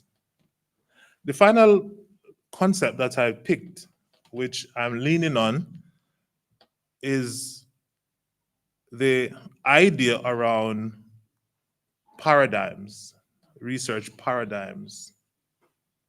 We call it philosophy or methodology, that we must embrace a plurality of methodology. That's my takeaway from the opening address. Methodology is the process of seeking to know by someone we call a knower or a researcher. That's the process. And more recently, Professor Nglovo asked the question, whose methodology are we using to carry out research? Whose worldviews or cosmologies inform those methodologies? Whose interests is being served by the methodologies handed down to us through our disciplines or specializations?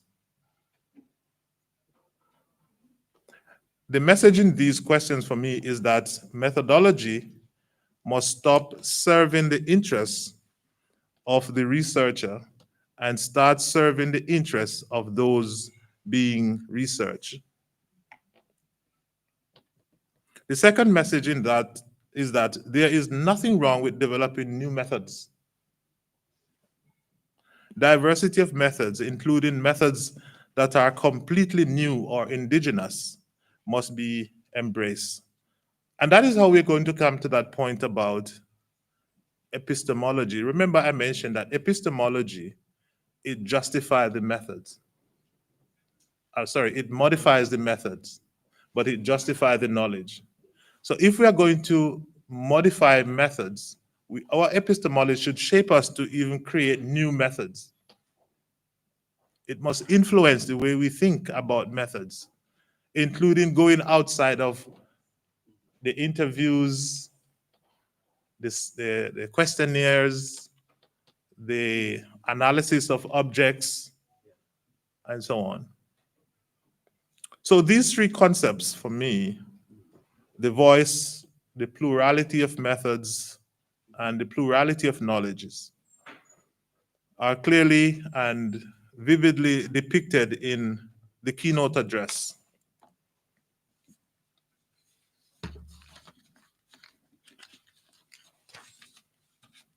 My general impression is that the contribution of a UniZulu, a typical example of decolonized research in practice, and I think Prof. Sepe mentioned that, and that's why I said you made my work much easier. When we look and reflect on the keynote address, we see these three components coming out quite strongly. They also reminded me while I was sitting there about engaged research in practice. It's a clear reflection of engaged research in practice. My take is that if anyone wants to go about decolonizing research The whole keynote address reflects best practice in doing that, in going about it. Now let's have a look at it. In terms of voice, that was clearly exemplified in many points. And I take this as really strong takeaway points in coming from the keynote address. I like the idea of the go-go in the classroom, because what that is saying to me is that to give voice, the community must be involved from as early as the planning of the research. And you see how he embraced the community in the planning and the execution of the research. The education program that was introduced, those modules and the degrees, and how the whole project embraced the community in the process. That for me is illustrative of voice, giving voice. The next key part of the voice is the marginalized group involved in terms of the traditional community. I like the idea of the traditional healer. That's really giving voice to that marginalized group, which you don't find in the forefront in terms of research. And I like the illustration around the reaction of the traditional healer to Western oriented professors versus working with you and so on. The royal family and the agreement with the royal family. Those are marginalized groups that have been out there. Giving voice was to those group communities was quite crucial and really set a good template as to how to bring in these voices in decolonized research work. There is a deliberate focus on the conditions of the community in the projects that we saw. You notice that? It wasn't an hypothetical problem that they were trying to investigate. It was one in front of them and drawing on the conditions. And that is typical of research that is responsive and that is addressing the conditions or the reality in front of us. One of those reality, as we saw, was the idea of food preservation. I don't need to go back into the other examples, but I thought that really illustrate the issue that that they were confronting. The concept of community was also broadened out, and I see that the concept of community and the concept of voice differs according to the community. I see students were even brought in at some point, and were, depending on the context and the nature of the problem or the situation. So students were brought in as community and responding accordingly. But the concept of community is not just limited to geographic location, but also to relationships. People who might just be connected through relationship, but not necessarily living in the same geographic area. It reminds me of the concept ethico-onto-epistemology. So that's draw in all of these elements together, paying attention to the ethics, the ontology, and the epistemology in that sense. So that's voiced and how it comes out strongly there. The second part around the plurality of methods, and that for me was variously exemplified. A clear highlight for me is the community-based participatory methods that were involved. And that's a big takeaway. And it's something that must always, I take it as something that must always be emphasized in decolonized practice. Co-creation.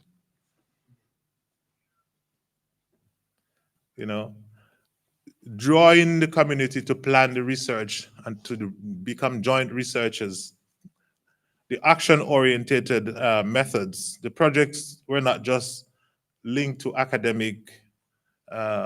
for academic purposes, or is not just an academic exercise, but one that has practical, real, leading to real change on the ground in that regard. So I take those as big takeaways in respect of pluralized methodology.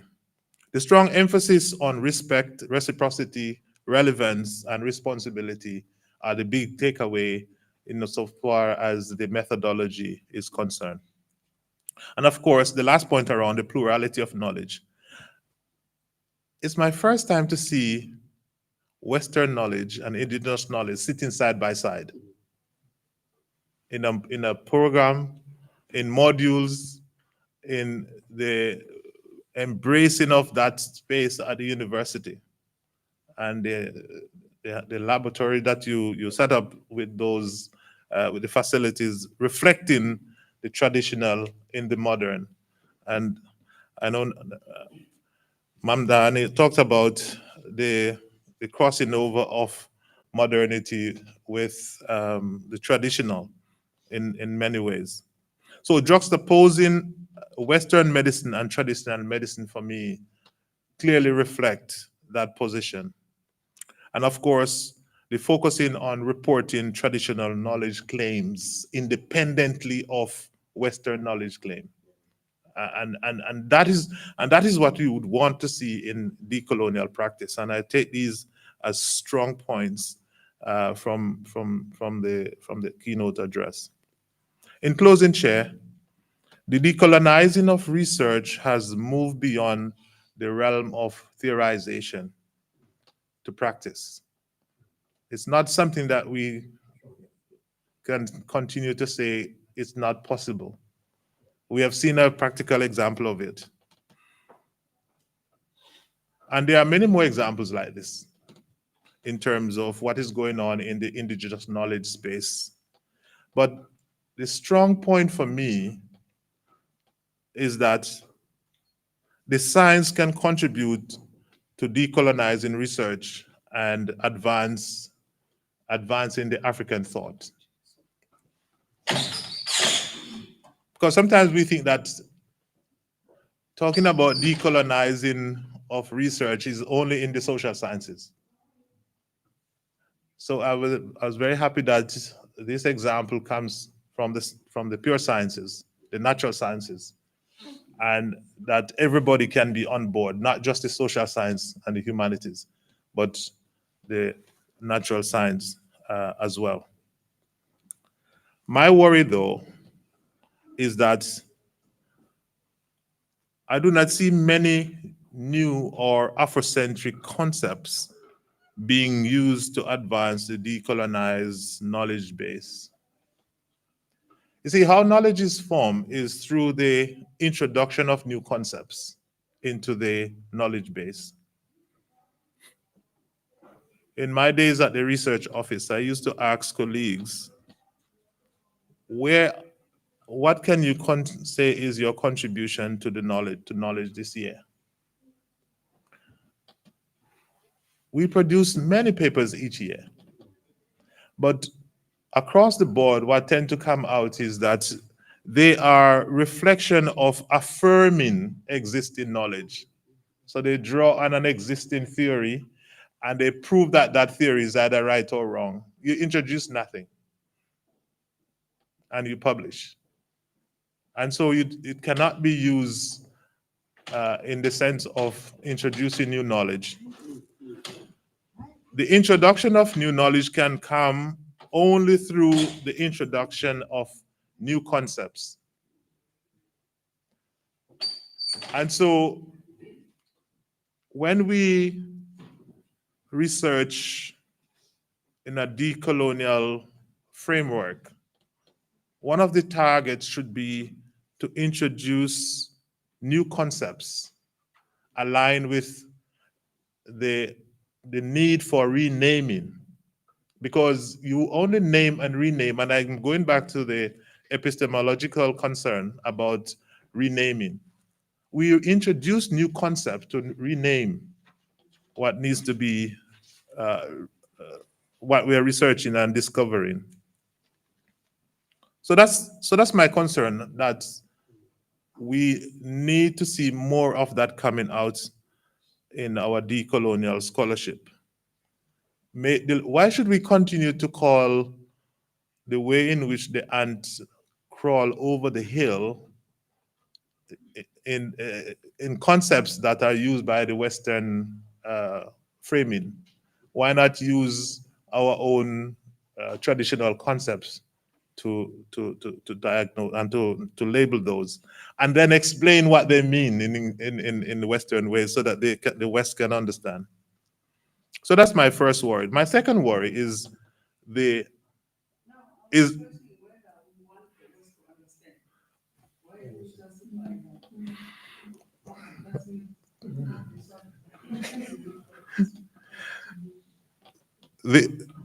my last point, VC, is that the Ubuntu philosophy is quite crucial. Is a crucial worldview to advancing the decolonial research practice.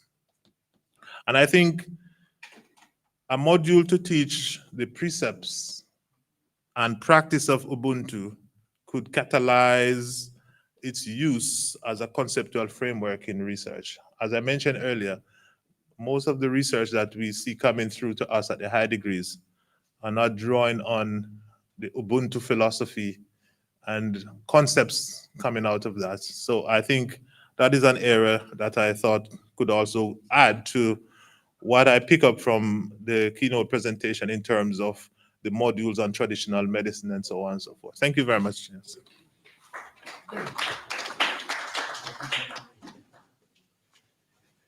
Colleagues, now it's time to check if there are pressing questions, either online or comments that we can take.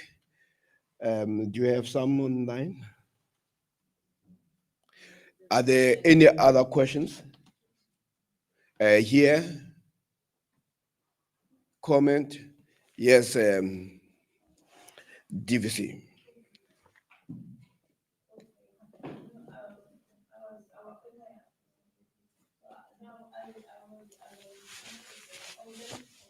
Please. I was interested on the part where the students were also doing it outside with the traditional club. So I was trying to imagine what were they doing, you know, of course they are living the type but I just wanted to know what kind of things were they gaining out there to look at that number outside. Yeah.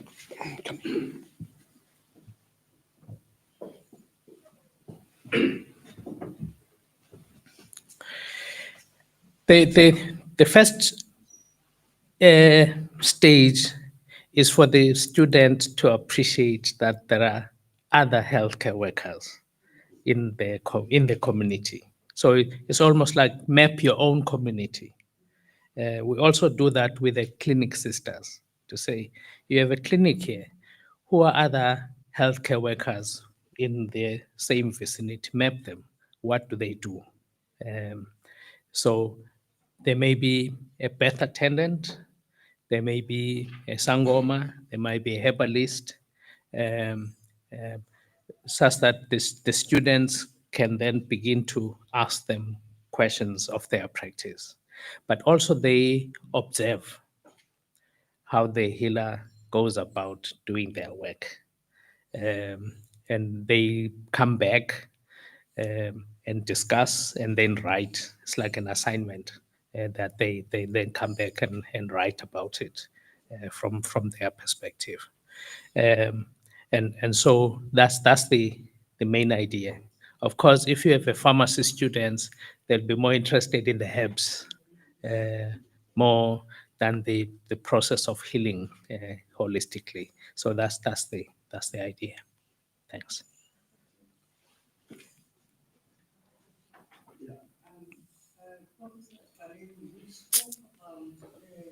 I think it's Kuma. Yes. Who was Yeah. Yes. Kwadlangezo. Yes. My question is, when he has done such tremendous work, that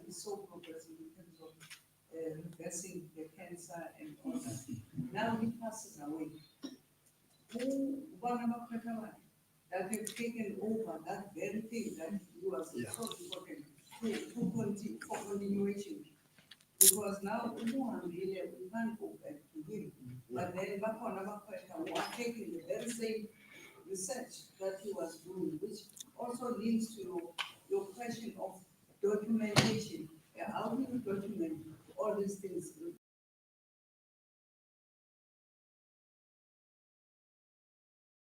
So cannot contribute. Okay. Yes. Yeah. Of practice. Yes. Yeah. Thanks. That's very important. Thanks.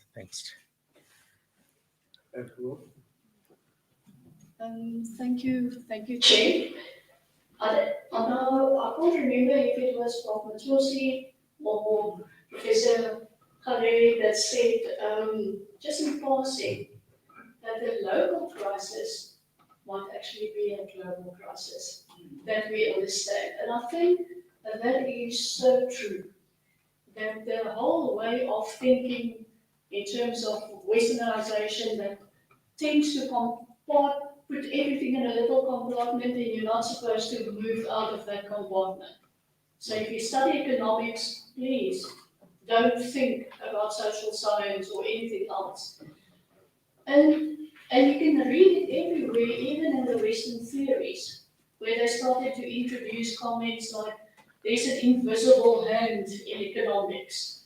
But please don't try and explain that, because we don't know it's invisible, or the black box concept.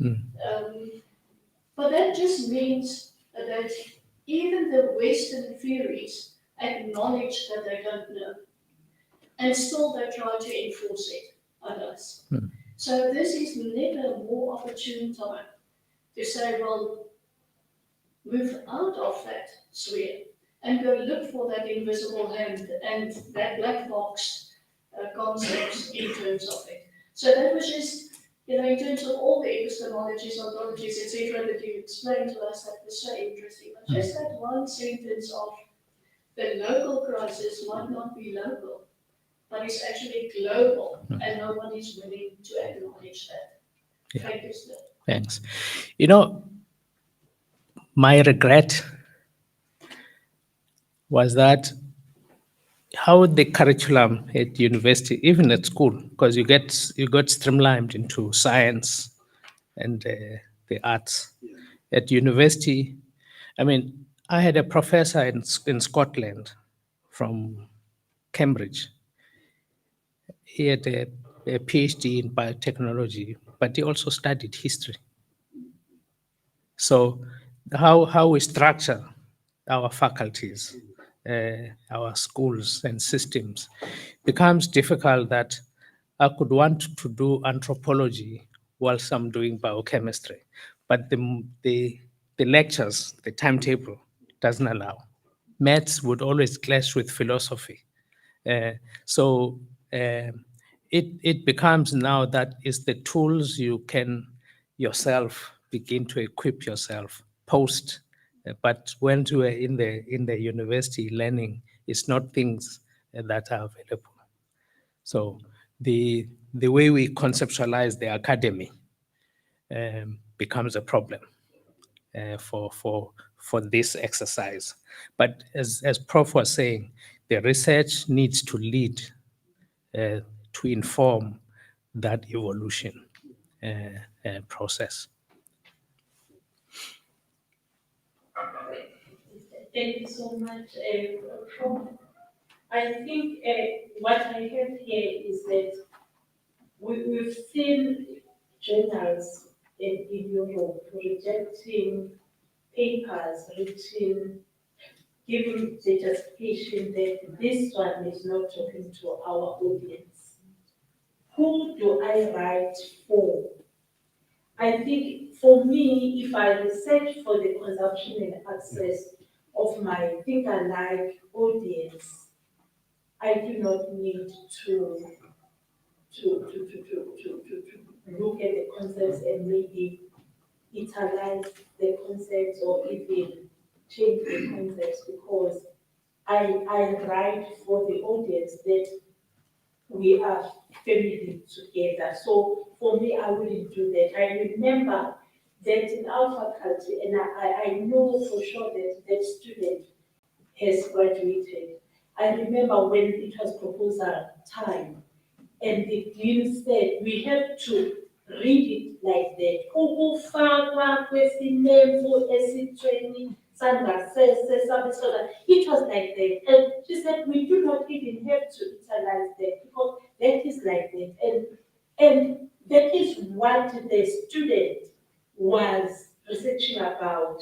And it was like we frowned all of us. I even said, I'm afraid even to listen or to talk about it. But these are the concepts that were built or were supposed to be built around this, so that we do not have to change for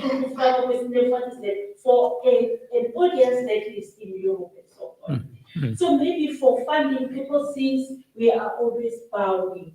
But this is very eye-opening to say our own indigenous words should be taken forward. And in our own faculty, there is a department or there is a doctor who specializes in his PhD with indigenous concepts, systems, and so on. I hope he is here, because this is very important to us to say, if it is Ufala with name and other things, the Babu Kuma will say, okay, health-wise, this is how we can mitigate. But we can't change the concept, because this is what we want to hear. So I really enjoyed this, and I think we need, as we are growing older, we need to stand for our own. Yes, maybe let me end there. Thank you. The thing, Prof, you're saying is talking about this epistemic freedom. To then say, if the European journal of this rejects my paper, why don't we have our own journal? You see, because, and of course, when it's new, it may not be popular, but it's fine. We're not doing it for popularity. We know what we're doing. We're investing in the future and the independence of our knowledge to stand on its own. And that was, I mean, you don't know. When we have our students for their PhDs being examined, you have the same challenge. Which examiners are you going to choose for these things? I remember one was almost failing my PhD because he was doing a project on amandla, vitality, energy. And so describing the philosophy of amandla, vitality. Unfortunately, this was a pharmacologist. So they wanted to see the pharmacology. They're not interested in this preamble, which is like social science. You understand what I'm saying? And it's like, I'm not happy to read about this philosophy thing. I just want to see the molecules and the cells and the what, you know. But fortunately, we said, okay, we need another examiner who will appreciate, because we say this is indigenous knowledge-led research, if you understand what I'm saying. And the philosophy behind this medicine, why Inyanga, Itaga is creating this formula, is informed by an underlying philosophy. It's not just seeing a sick patient and say, okay, I'll put this herb and this herb, if you understand what I'm saying. So yeah, we face those challenges, which we have to fight and in the process. Yeah. Thanks.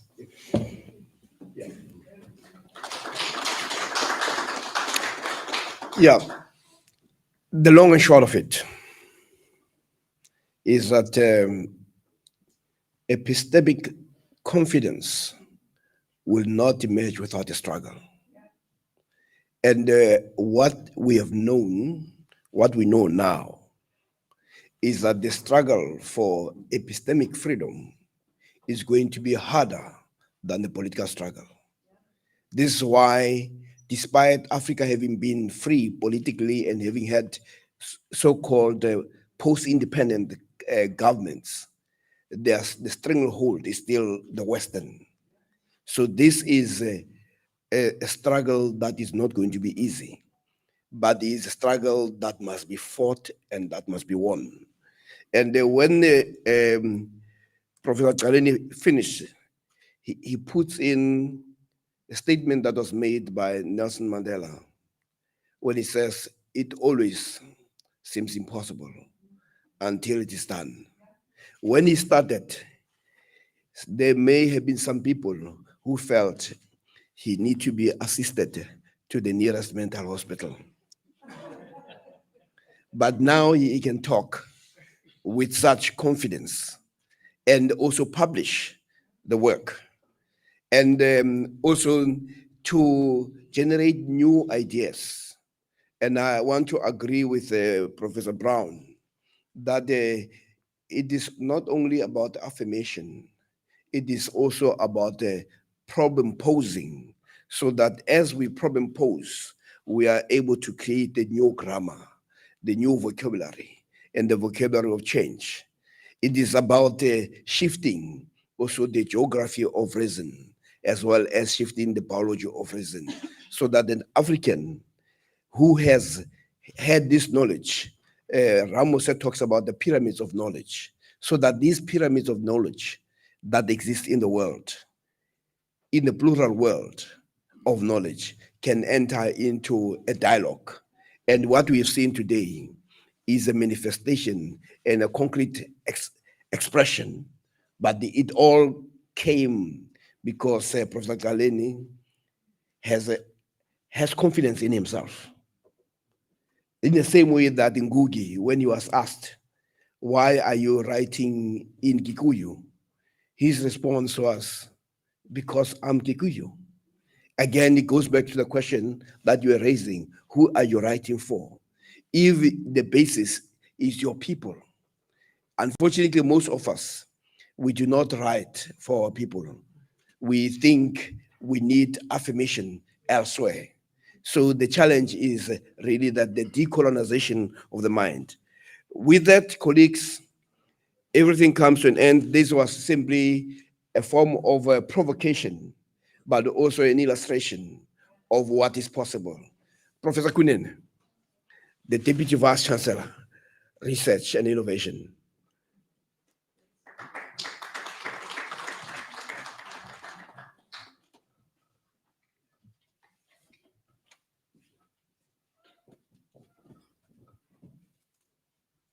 Okay, thank you, Professor Siep, Program Director. The Vice-Chancellor, Prof. Mtose, Chairperson of Council, Professor David Mabunda, members of Council present, University Management, distinguished guests, especially our guest speaker, Professor Neba Galeni. Colleagues, ladies and gentlemen, and students, hopefully they are virtual, and everybody who's also attending here and virtually. I have really been introduced already by Prof. Siepe. It is my pleasure to propose this vote of thanks. We've just concluded an enriching and insightful webinar on decolonizing research to respond to Africa's varied challenges. I would like to express our deepest gratitude to Professor Galeni for demonstrating to us the significance of responsive and engaged research, something we were not long ago talking about it. He has deepened our insight on the impact of decolonizing research.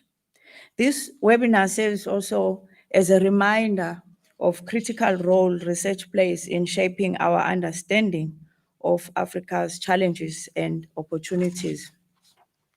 And Prof, your presentation has shed the light on the importance of our projects on rethinking our research approaches to better address the complexities and nuances of our African context.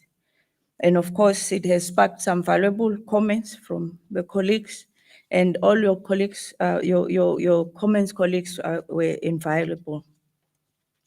I also appreciate the Vice-Chancellor for championing this webinar series, providing a platform for intellectual discourse and knowledge sharing, and mainly for promoting the African thought in our institution. Your commitment in making UniZulu the node of African thought has created a transformative impact on our academic community, and your leadership has encouraged critical thinking of indigenous knowledge. It is promoting African perspective in curriculum development as well as research initiatives focused on African solutions. And thank you, Professor Brown, for your thoughtful insights and engaging discussion. Your contributions have enriched our understanding of what decolonizing research requires. And just to highlight that it responds to the voices of the marginalized with the use of Ubuntu, of course, through Ubuntu, and also reshaping our methods of doing research. And in that way, we can develop our own knowledge. And of course, thank you to the participant, as I've mentioned, that there are insights. You know, I was impressed by Prof. message there, which basically was talking to, which was conceptualizing the epistemic freedom. And we thank you for that. Sincere appreciation to the chairperson of the webinar, Prof. Siepe, and of course, the organizer, his helper, Ms. Lungelo Mankai. Thank you for ensuring that we get these webinars, which ensures that our university continues to embrace its African identity in pursuit of knowledge. And thank you to the communication department and ICT team for ensuring the seamless execution of our webinar. Your attention to detail always makes a difference. And thank you, everybody, your participation.